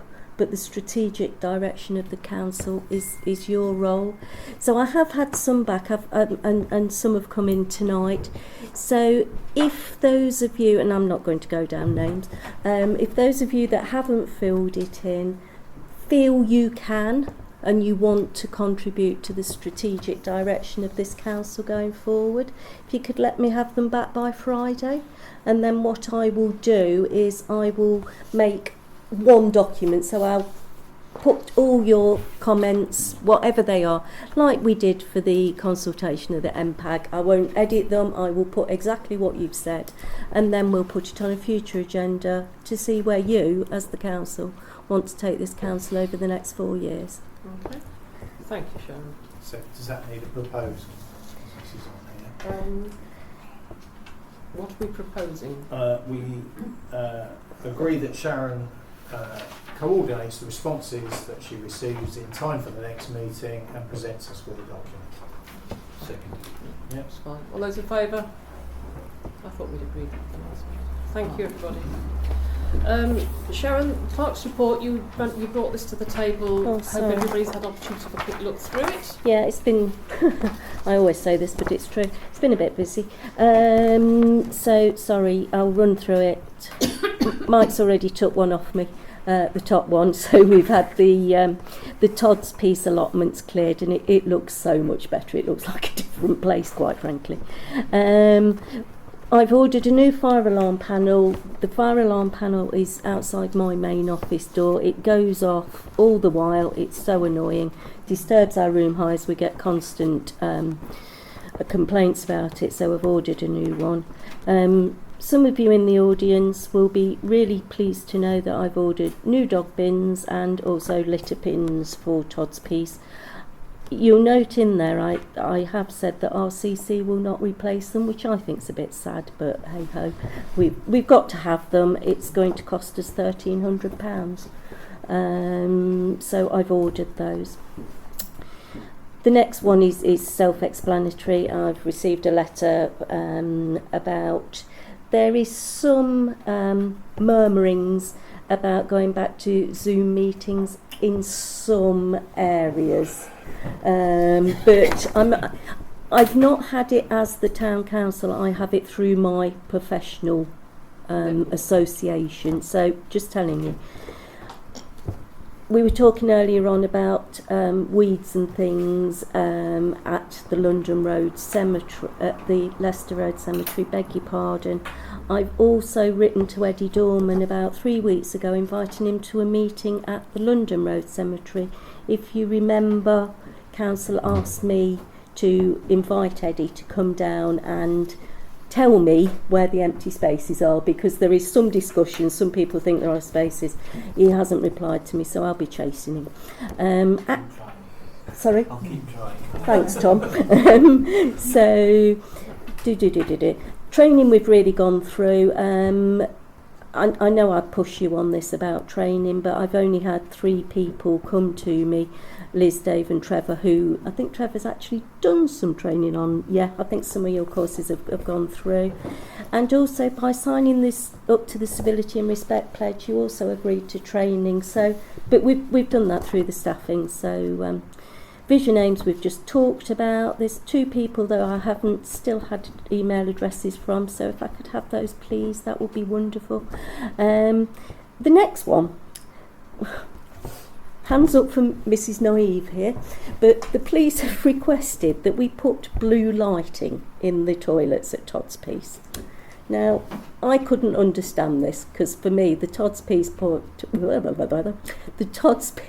toilets have 3 solid walls and a solid door. So to me, I did not understand why we should change the bulbs, which is basically what it is for blue lighting. I am reliably told that stops drug dealing, because drug taking, yeah, using whatever. She says as if she knows how to do it, because your veins are blue and they can't see to shoot up in the toilets. So it's one of those, really. Do council want me to do it? I think we should. Yeah. The only thing I would say against that, playing devil's advocate, it is going to decrease the light in those toilets. So if there are people that are hard of seeing, disabled, it is going to decrease the light. So you solve one problem and get another. Yeah, and obviously I don't know what's going on in there, I'd like to add. You and me both, Tom. People shooting up their veins in there is very, very extreme drug taking, and I'm not quite sure that's what, I mean, it might be cocaine, it might be cannabis. This is another level of drug taking. There's not needles all over Todd's Piece. No, there isn't. I was just wondering if she had, I mean, I've heard this said by the previous police officer as well, that this is a way to protect public conveniences from this particular problem, but I have yet heard that we are aware that there is that level of drug taking in the toilets. So I'd like to know some evidence of why they're so sure. I'll propose that the clerk write the piece and ask them and say, does blue lighting comply with the Equalities Act? Ooh, that's a good one. Because the point about disability safety and accessibility and all of those they've issues. either got the evidence or they haven't. Yeah. Okay. That's my only devil's advocate thing. If we take the light out, well, not take it out, but dim it. Thank you. Freedom of information request, I've received one, but that will be actioned in accordingly. I've also actioned the solicitors to provide a legal agreement to lease the Blaw's land. You know, you've asked me to do that. Chase the updated licence to occupy for the police room. Going back to Mike's earlier point, that was the space that we actually had spare in the building, but we decided that the police, you know, it gave another service to the community. So training has been completed for the allotments by Cynthia, and I've rewritten the very outdated allotment rules and tenancy agreements. The people that have seen that at the moment are Mike and Pete as Chair and Vice Chair of Amenities. I will let the rest of you have a look at that. We did a first inspection visit at Todd's Piece allotment today, and you can tell how late I was writing this because I'm actually adding it in. So there was a useful exchange of information, advice from the... Leicester Road. It was Leicester Road, did I say Yes. Todd's Piece? I beg your pardon. It was Leicester Road. Somebody went to Todd's Piece. I wasn't going to say that. So that... I think that stands us in really good stead of where we're going to now.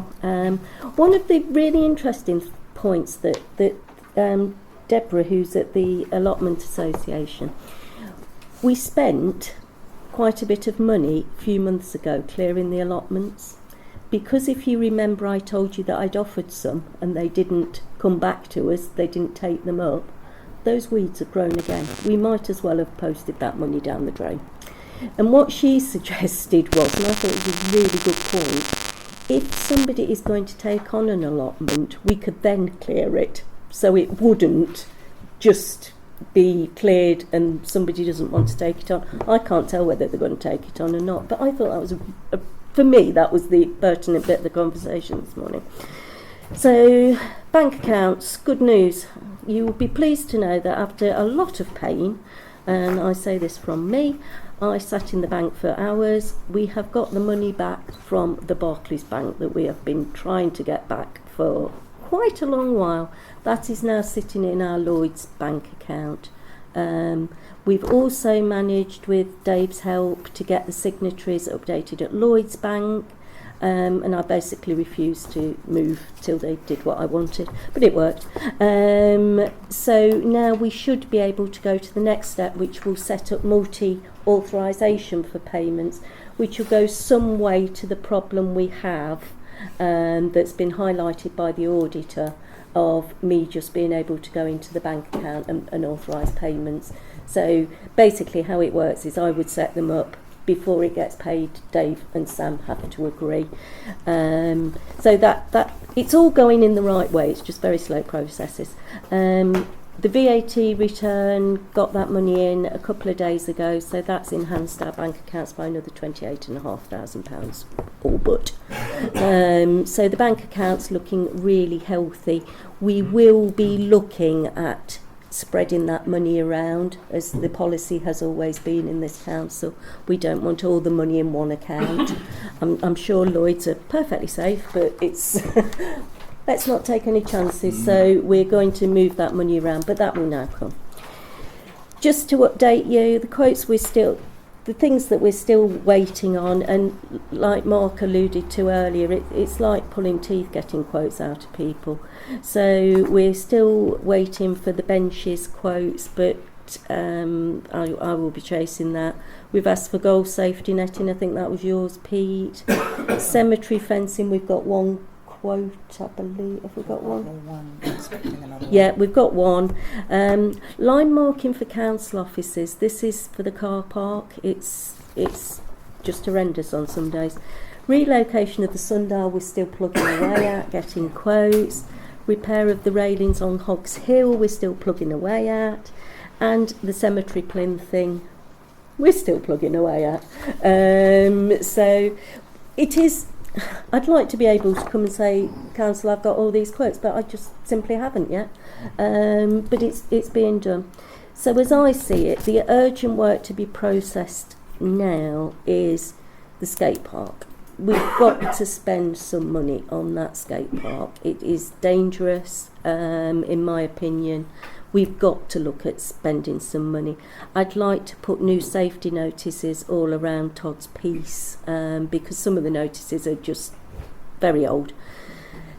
Remove the rotting trees from the children's play area. If you ever go into Todd's Piece, where the play area is by the road, there's 2 old tree stumps there. They're just disintegrating by the day. So we need to get those sorted. They've had their day. You are quite right. And the big thing, and I mentioned this to the councillors that were here for planning earlier on, I'd really like to get a proper roof inspection on this town hall, and the guttering, which we know has asbestos in, which is why it was difficult to get the quotes in before the winter sets in, because we did have a leak in the town hall. It's one of those jobs now. It's not sticking plaster time. It's spend money to save money, I guess, effectively. So they are the big urgent works I'd like to get started on now. And then the last line is just normal day-to-day work in the office. So just to give you an idea of what we do down there, that's my report. Thank you, Sharon. Anybody got any questions, burning questions to ask Sharon based on her report? Godfrey. Freedom of information request. Is it possible to give more details on that? No, not at the moment, because There's no freedom of information. Well, it is, but it's come in yesterday. I haven't had time to consider it properly. When I've considered it properly, I will make you all aware of what that is. Thank you, Sharon. Item 16, discuss the invitation relationship between Town Council, Uppingham First and Vanguard. Mike, you brought this. Chair, sorry, I need to withdraw, obviously, from declared interest. Chair, I mean, the point Councillor Simpson withdrawing is making it very difficult to ask the question. I'm afraid I can't stop a councillor withdrawing should they wish to. I'm happy to explain, Sorry, Chair. Godfrey. There's, You could consider allegation of impropriety on behalf of members. The safest thing, the advice from the lawyers, is to withdraw. Okay. Let the council have its discussion. The partnership's written to the council, a positive response, but at the end of the day, But members are entitled to have a you've discussion. refused an invitation. You've refused an invitation. This is your item. What would you like to say? We sent an invitation to Uppingham First and Uppingham Vanguard, invited them to come to talk to us. It wasn't a summons, as has been quoted in Uppingham First minutes, which concerns me, and reference has been made in an article in Rutland Times, implying that we were, I suppose, heavy-handed, which concerns me in that the councillor that just left was the one that reported to Uppingham First that we summoned them to our meeting, and you wrote the article in the Rutland Times. I accept that Uppingham First and Vanguard are separate institutions, but when a councillor sitting in here then goes and misrepresents what was said, it concerns me. Can I just finish? Yeah. So we received an invitation from Uppingham First, not from Vanguard, but Uppingham First, with our request them to attend and answer questions at the full Uppingham Town Council meeting. Their action has been to turn down the invitation as requested. Instead, Uppingham First Board minutes state in regard to our invitation that it would be a briefing session and a Q&A in relation to Uppingham First and to its constituent forums at the neighbourhood forum. I have two questions I'd initially like to put to Uppingham First. Why haven't they agreed to our invitation? Other organisations quite happily come along. Uppingham First and Uppingham Vanguard are closed to the public. We have open meetings. There are members of the public who would like to get involved. And in reference to their constituent forums, does that include Vanguard? Pat, then Godfrey. Oh, sorry. No, I'm sorry. Pete, you were first, then Pat, then Godfrey. Thank you. First of all, I'll have to say that at the meeting that this was discussed and an agreement was made, I was unable to attend. But having discussed it with colleagues and have read the relevant minutes in the minutes that were put out for that meeting, for me, there's no ambiguity, none whatsoever. It says it was proposed by Councillor Jennings, seconded by Councillor Fish, that the clerk, and this is no reflection on the clerk, you understand, the clerk be instructed to issue an invitation to these bodies to seek their attendance at the next meeting, by implication, the council meeting. Now, that to me is completely unambiguous, right? It was a clear invitation to. It's a clear invitation to a town council meeting which is open. So they were invited. What we asked Sharon to invite them. Yes. Yeah. What we got back was nothing like that. nothing like that. No. It was some agreement or some wish that the town council and Uppingham First, not the Vanguard. Vanguard wasn't mentioned, but that was part of the invitation. Uppingham First to, and he said it in his article, you know, and other minutes I've seen that say, you know, a coming together of the town council and Uppingham First to discuss mutually. I'm not opposed to that. In fact, I'd quite welcome that. But I'll go back to what the original proposal was, and agreed by council, that they didn't agree. Now, and to me that's but on a personal level, I have to say that I'm very disappointed with the chair and the deputy chair of this council, who were at that meeting, knew what was requested, read it in the minutes, knew that it was unambiguous, and must have known that what we got back was not what was requested, but remained silent. That's a personal opinion. Right, just hold on 1 second. We invited them and they said no. We can't help that, Pete. If you invite somebody to something, you say thank you, interesting, but no thank you. But no criticism. You can only invite somebody to something. We did exactly what was requested. I agree. I think it was a disappointing response, but there is nothing. You can see what can happen.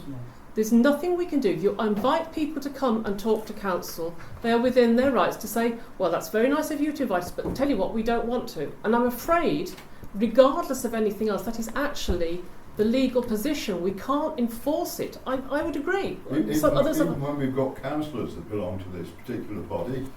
We only have one councillor here in the room who is a member. But there are actually two here tonight. Can I just say, Mike, then Pat, then Godfrey. Are there any members of the Vanguard committee here who sit on Vanguard as part of other associations? Yes.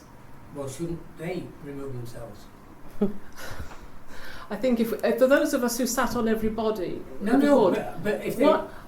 It's because I, as you know, Mike, I sit on the Vanguard board with my school governor hat on, have done for donkey's years. So that happens to be, but I don't have an issue with, but I don't represent the Vanguard board, I just go along as an invitee. But are there any people here who are directors or board members? I have no idea. Can I answer that as a point of information? Sorry, Sam, I've just answered the point. Okay. Vanguard board, it sounds bizarre, Mike.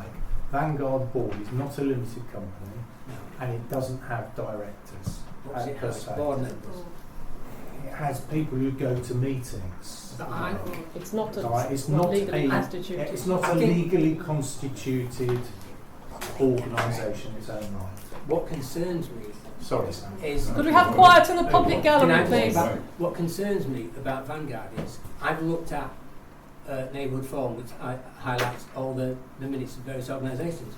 The last Vanguard minutes that appear were in February 2022, and they're supposed to be acting on behalf of the community.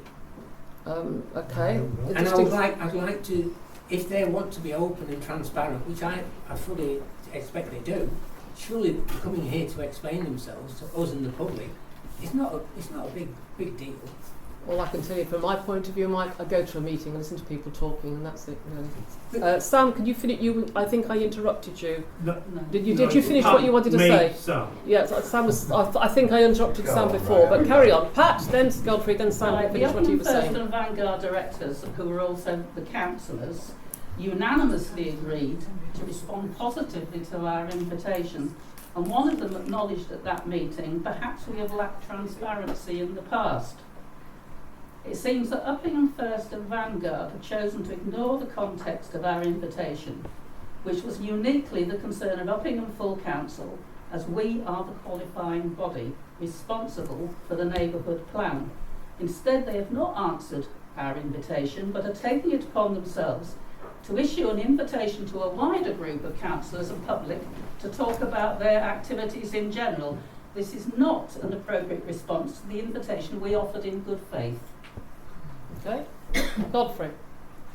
It's very, very disappointing. I mean, it may sound, disingenuous to say that we put out the hand of friendship, but at least what we were trying to do was to get some kind of measure of how the council and a body like Uppingham First, which, fair enough, it's a kind of business and enterprise focused body, and it's perfectly legitimate in essence, but it does operate as a kind of de facto town council.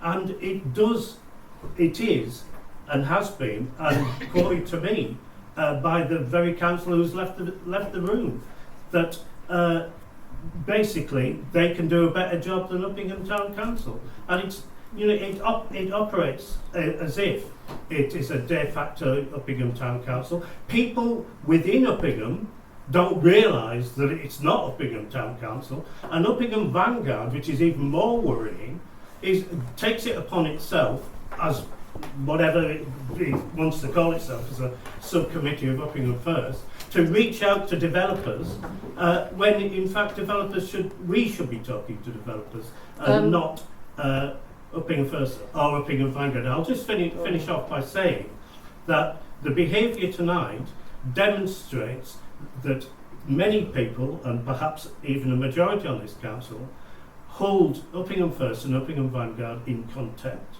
and that we will do our utmost to ensure that Uppingham Town Council flexes its muscle, and it should. It's let Uppingham First and Uppingham Vanguard et al. Walk over it for too long. Okay.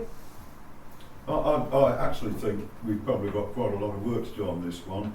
From the point of view of Vanguard, personally, no recollection whatsoever. Well, start at the beginning. Nobody in this room even has any denial of the fact that the neighbourhood plan is the property of Uppingham Town Council.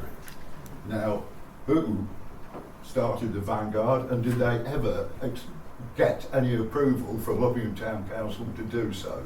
Because if they haven't, I believe the thing is invalid anyway. It is completely under the authority of Uppingham Town Council when it first started, and I know that Dave's going to just enlighten that, because you need to know the history. We know this? Yes, we do. I'll accept Dave's word. Dave, please explain. Thanks. So, can I just pause for 1 minute? We're going to need an extension to this meeting until at least 9:15. Can I have a proposer? Pete, a seconder. Pat, all those in favour? Okay, thank you. Dave? So, I'd like to make a couple of points, but I would like to address Sam's thing about the Vanguard. So, I'm more than happy to make this available to every member of the council. I wrote this yesterday because I thought, like you, Sam, how did the Vanguard come into being and what was involved with the council? So I've actually, and I would tell you, it took me over 3 hours yesterday because I had to go back, and the same anyone else could. I went back to the minutes that were on the Town Council's website, and I worked my way through. So if you'll indulge me, I'll tell you the story of it. It's only one page, but I've sent it to Sharon. Would you like me to send it to and all I would like councillors Sharon to tomorrow? send it to every councillor. Okay? Mm-hmm. And it can form part of the minutes of this meeting so the public can see it as well. All right? I've got nothing to hide on it. So the Vanguard board, it's only one page. Right?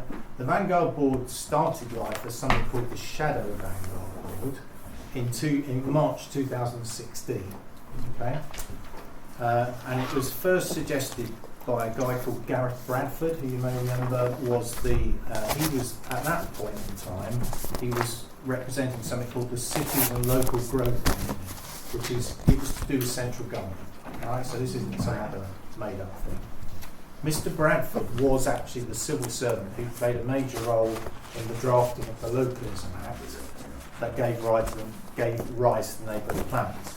He subsequently became an advisor at number 10 Downing Street, and he visited Uppingham on at least 2 occasions because Uppingham was a neighbourhood plan frontrunner, and he came to see how his baby of the neighbourhood planning was going.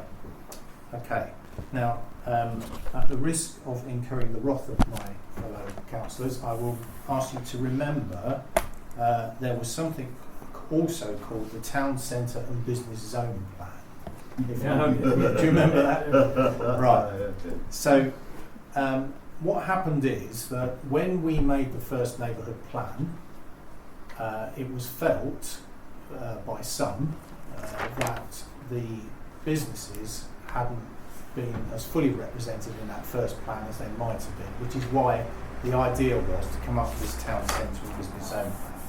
So when that met, and that was nothing to do with the council particularly, but apart from one bit which I will come to, that met in March 2016, and Mr. Bradford had been to see the Town Centre and Business Zone people.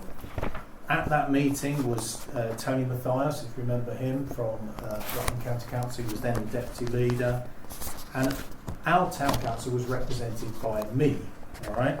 And you're going to say, how did I get to be authorised? I will promise you I will come to that. So it was represented by me, and there were two authorised representatives on that. I was one, Cornelius was the other one. Cornelius Vincent Ember was the other one. Subsequently, Cornelius resigned and he was replaced by Steve Rosak. Okay? Now, the intention of the Shadow Vanguard Board, and we're still in March 2016 in this story, was it was initially to be a representative steering group for the final construct and delivery of the Town Centre and Business Zone Plan. All right, so we haven't got to neighbourhood plan yet. That's what it was designed for. And my source for that, I've given you the source of, so you can check these things yourself, is the minutes dated 22nd of March 2016. Right. So that suggestion and meeting was reported to Uppingham Town Council on the 6th of April 2016, and Resolution 00916 authorised me to expand my role as representative on the Town Council and Business Zone Plan to also represent the Town Council on the Shadow Vanguard Committee. Right, so again, you can see the minutes of that. The appointment of me as representative was then subsequently renewed at the annual meeting of the Uppingham Town Council held on the 18th of May, and that was Resolution 06116G. The first meeting of the Vanguard Board didn't actually take place until the 8th of June 2017, by which time the Town Centre and Business Zone Plan was about to be published, and that was actually done and published in August 2017. All right? So the Vanguard had met in June, and the Town Centre Plan had been published in August. We, the Town Council, had already decided in August 2016, so before all of this, to refresh our neighbourhood plan. So there's actually a period when the Town Centre and Business Zone Plan is running concurrently with the neighbourhood plan committee as it was then. All right? And there was a discussion that took place in neighbourhood plan, and if you look at the minutes from the 25th of July 2016, that's when the neighbourhood plan committee was discussing how to incorporate the work done by the Town Centre and Business Zone Plan into the neighbourhood plan. Okay? So following that first meeting, the Vanguard Board, I can't see, from what I've looked, I can't see it then met again until the 24th of July 2018. Right? It's the next 7 minutes I can find. At that meeting, an update was given on the progress of refreshing the Uppingham neighbourhood plan. Concerns were raised over the continuing impasse and disagreements that we had on the working group, and that resulted in Jane Lang, who was then the chair of the Neighbourhood Plan Advisory Group, because it had changed from committee to group. She went to the Vanguard Board meeting on the 27th of June 2019 to speak to the developers. Okay?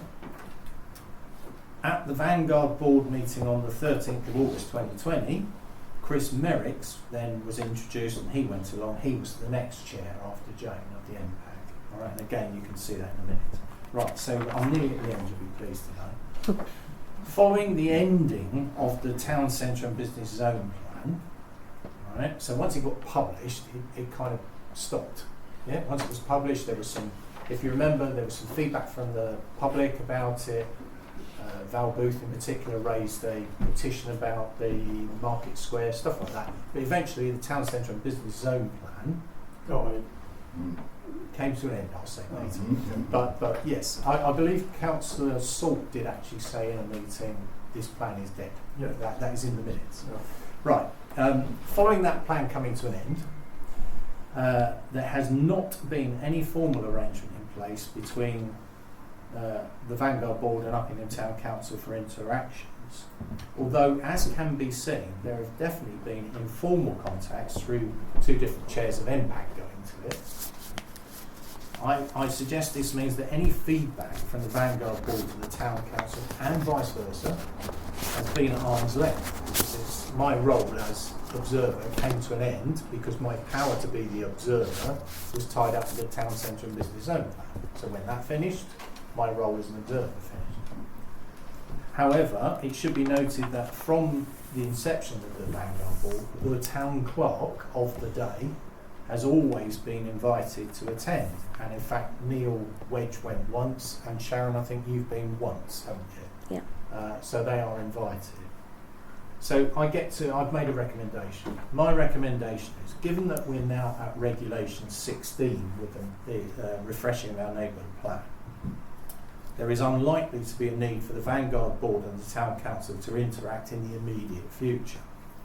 This would therefore be a good time for the Town Council to decide if it would like to have a more formal tie-up with the Vanguard Board, perhaps by once again suggesting a formal representative for when meetings resume in the future. I'll make that available to everyone. So that is the history. So a potted history is, it started life with Town Centre Business Zone Plan, and it morphed in.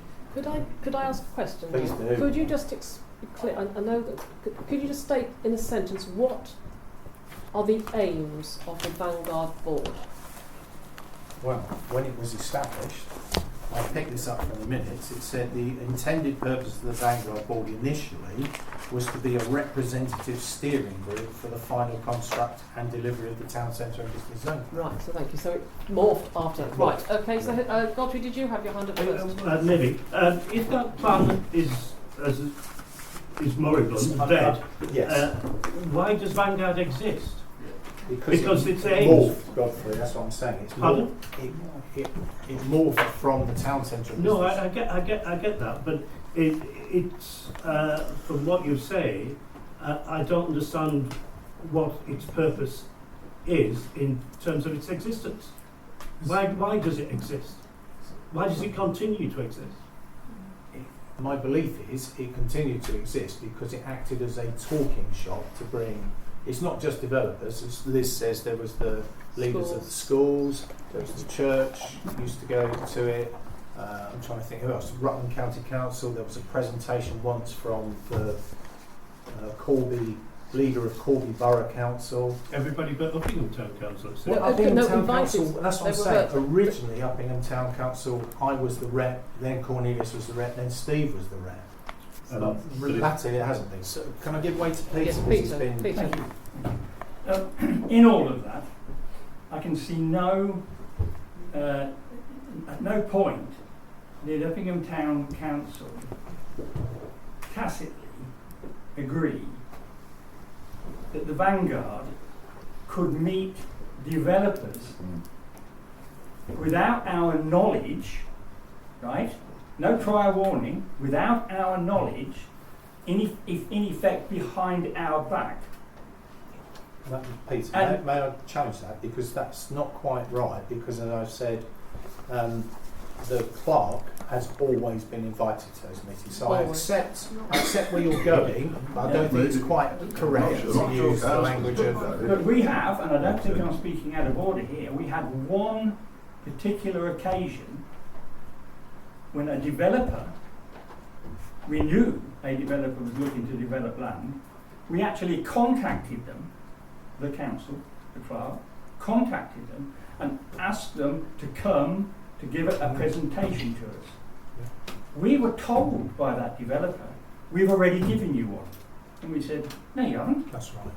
No, you haven't. They said, well, yes, we have. And we said, sorry, no, you haven't. Yes, they said, we met. I believe you may have been one of the people involved, Dave.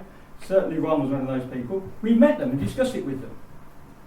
We said, you should come and discuss that with the council. That's the council's responsibility. Yeah. So this poor girl, who'd arranged all of this, went and told her boss and said, look, there's a bit of a problem here. We thought we were dealing with Uppingham Town Council, but we weren't. He went ballistic, and I'm pretty sure that girl was pretty lucky to keep her job. And he said, right now, you contact Uppingham Town Council, you go to them, and you go and give them a presentation, which, to her credit, she did. But that is the kind of misunderstanding that has occurred through the Vanguard, because we knew nothing of it. So we quite innocently said, we want a presentation. And that, to me, is the side of the Vanguard, because to me there's no transparency, there's no openness, it's just wrong that occurred. And it'll have happened on more than occasion. Mike, then Sam. We have the MPAG Vice Chair in February of last year reporting to Vanguard about what was happening.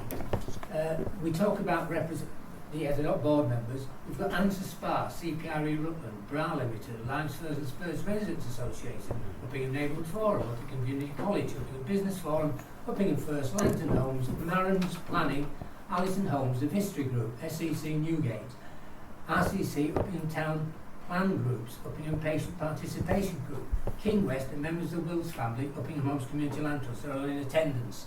It worries me that, and you asked what the purpose of Vanguard was. It's working together to help Uppingham become an exemplar market town. Okay. Right, can I just say I'm going to have to ask for another extension till 9:30, but that will be the last one, and we must leave time for the for item 18. That's really important. So, can I have a proposer to continue till 9:30? Yeah. Pete, seconded.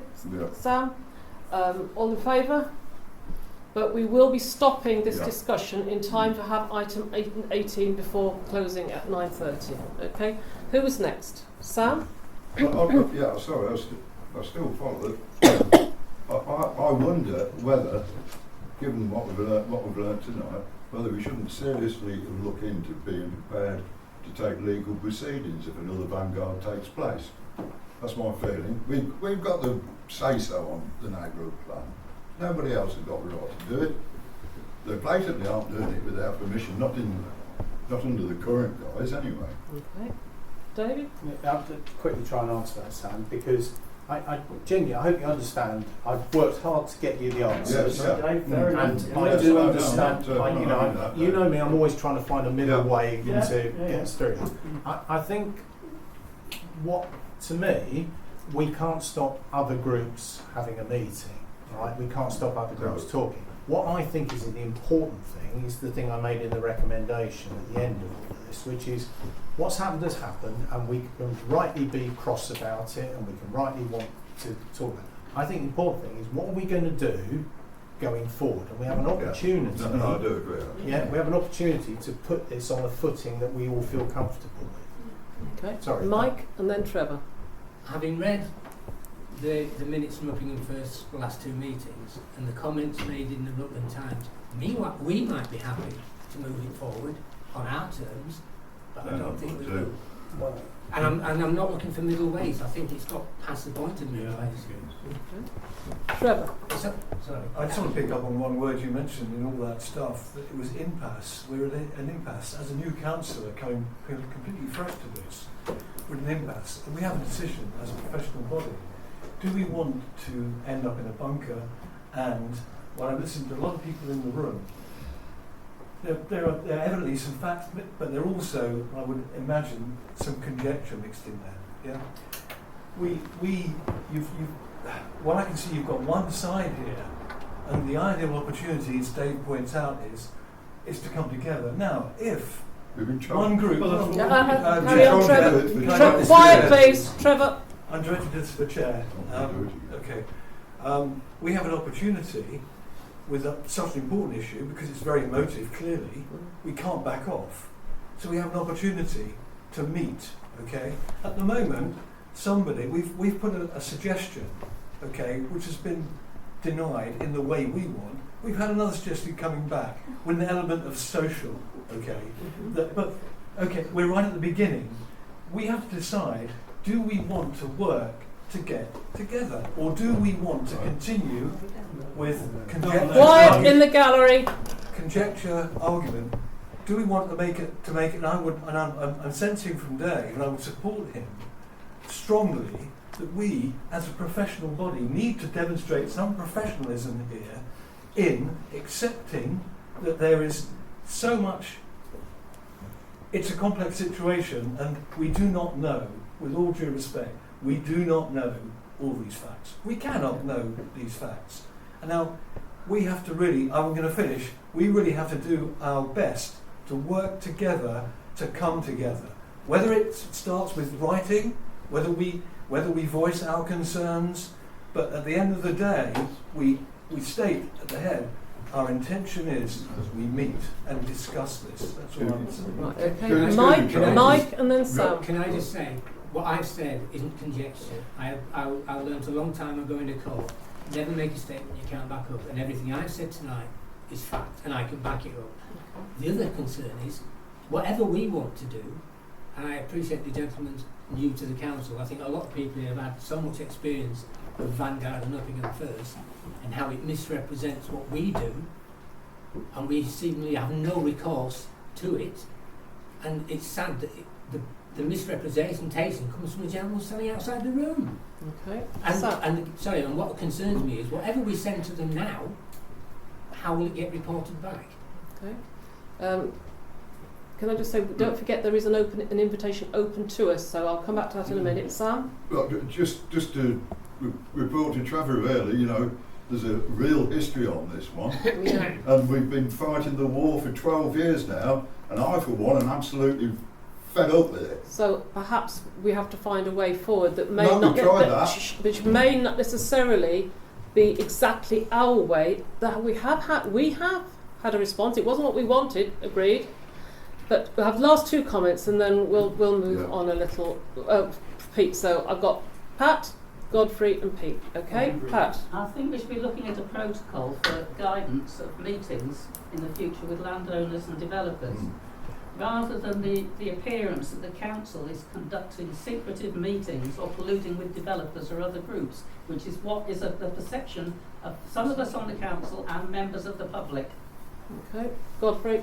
I very much agree with Dave that one of the reasons that I put that motion down in 2 or 3 meetings ago, and the reason was because there's a lot of disquiet, and one of the key reason was to try and work a way through.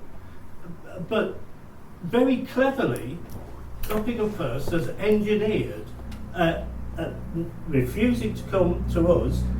We come to them in a very different kind of context where they have, control over things, and it just won't wash. I for one will definitely not be going, and I'm sure many other a number of other councillors will not be going.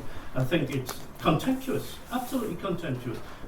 I wish we could find a way through to it. I think the point this evening that is being made isn't necessarily about Uppingham First. Now, Uppingham First have invited us to this meeting at the Falcon so that we can have a meeting of the ways and discussions. Not Vanguard. And Vanguard is the issue. It's Uppingham First. I'm going to just come back to you, Pete. You say that Uppingham First is not the issue, it's the Vanguard board. I'm not saying Uppingham First is not an issue. The main issue this evening, and the main thrust of what we've been talking about, is about Vanguard. Can I make a suggestion? In my recommendation I said, if we want to have a representative on Vanguard, one of the things we can do, we can write back, okay, thank you for your counter offer, here's what we would like to suggest instead, and one of the things we might say is, we would like a seat on Vanguard. Okay. Credit to you, Dave, this evening, and I will give you the credit for it, that paper that you brought out explained to us a lot more about Vanguard its conception, its morphing into different things over a period of time than we ever knew before, which is why we always felt the secretness of it was always an issue. Right, thank you. I just ask one quick question. Has anybody ever read the minutes of the Vanguard meeting? Always get them. Read Yes. some. They're on the. No, the only ones that are on the It should be website on the are February. Circulated. Look, Can I just think say that's going down a... Forgive me, I don't want to go back Well, down can that I make a avenue. suggestion? Dave. I think our proposal, I Go on, I Sam. think we should really just work down two, you know, disappointed for you not to have given us a civilised response to our invitation. We would, all our members feel that it might be remedied by, you know, the following proposal. One, a representative on Vanguard. Two, an observer at Uppingham First Board meetings. Can I just ask you just to withdraw the word civilised, because they've been the okay, response I'll was withdraw. very civilised. Oh, It put was up. saying, sorry, we actually thank you for your invitation. We think it would be better if you came and we gave you a whole evening of... It is civilised. It may not be in the terms, it may not be what we wanted, but it was civilised in the broadest term. Yes, it is. But that's what I think we should go for anyway. We would like to... We'll you, get so the you would like Is that to your proposing proposal? that you said a counter offer. Yeah. That they can I Counter offer, okay? We've got to be really clear what we're asking of them. Yeah. Is that Okay? for them to come to us? I'm asking what the counter offer is. Counter offer is that well, we would like to renew our observership with Uppingham First Board meetings, and that we would like representation on the Vanguard Committee. Okay, that's two very clear messages. Can I have do I have a is that your proposal? But yes, I'll make it a proposal. Okay. Do does anybody wish to second Sam's Can proposal? I just say, could we reissue the invitation? Because there's still members of the public here who would like to see members of Vanguard and Uppingham First. Well, we can certainly, if you want to do that, we can reissue the invitation. I'm not convinced to get a different, but I think what Sam has suggested is very constructive. So can we have just stick first of all with Sam's suggestion of those things? So can I just say, Mike, I think the way forward, find a seconder for Sam. I prefer it not to be me, given my history, but I'll vote for it, absolutely. But I think if Sam's proposal went forward, you've still got the right to come back to this next time. I would suggest that Sam's proposal is a constructive way to try and move the debate forward. Okay. I think without adding more... I think we know we won't get an answer. No, but I still think that the members of the public here, we have a right to them to be informed in history today. I'm sorry, I disagree. Well, am I allowed to? Yeah. Thank you. So I think the point is, if you're trying to genuinely move this forward, Sam's proposal is very positive. Let's try that. There's nothing to stop us, Mike, reporting amongst us in an open session on what was said, what was reported, what was done. And we can then see if that moves us forward, then we can move to your invitation. But what concerns me... Can I just, first of all, can we just decide, we've had a proposal, we've had a seconder, and we Well, do who need to vote seconded? on Oh, this. Peter did. Peter seconded. Can I just take a vote on that? Those who would like to, who agree with Sam, as that's a proposal they want to accept. Can I take... What is the proposal? It's to have a representative at the Vanguard meeting and reinstate the observer role at Uppingham First. So that's basically Town Council officially represented on both of those bodies. Okay, all those in favour? 1, 2, 3, 4, 5, 6, 7. And are you abstaining, Mark? Because you can't. 7. Is that 7? Abstentions? 3. Any against? 1 against. Okay. Okay, thank you. Right, Mike, next point. Back to the point I'm trying to make. You have 1 minute. We have to do item 18. There are members of the public who have concerns about those two organisations. Whether we have an observer on either of them, they still have questions to ask. Do they write and ask as they've been asked to do? They don't. They have no. I'm speaking of what I've been told. They have no trust in those organisations. They have little trust in the council. I'm afraid that we can't do that now. But thank you for the note. I'm going to close this item now. Very quickly to note correspondence, which is item 17. Does anybody have any questions about those items in item 17, the respondents received? Sharon, is there anything we need to know? I would like you all to just have a look, not now, but item 17E. And just let me know if any of you have got any thoughts on that.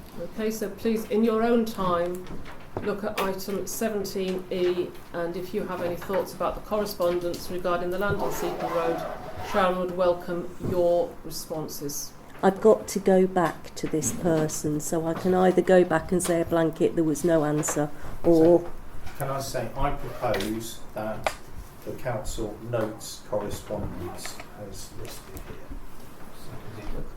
All those in favour? Just to note the correspondence. Thank you very much. Can we get Councillor Simpson? Right, to consider the following resolution. Due to the confidential nature of the following agenda item, the press and public be excluded from the meeting in accordance with the Public Bodies Admission to Meetings Act 1960, Section 1. Can I just thank the members of the public for coming? I know it's been a long meeting. I am very grateful for your attendance. I propose. Seconded. All those in favour? Who was second? All those in favour? Who I seconded it. Sam? All those to exclude the... Oh, yeah. Thank you. That's unanimous. Who seconded me, please? Mark. Have we all Sharon. voted? Because Yes, there's it's two unanimous. councillors It was talking. unanimous, yeah.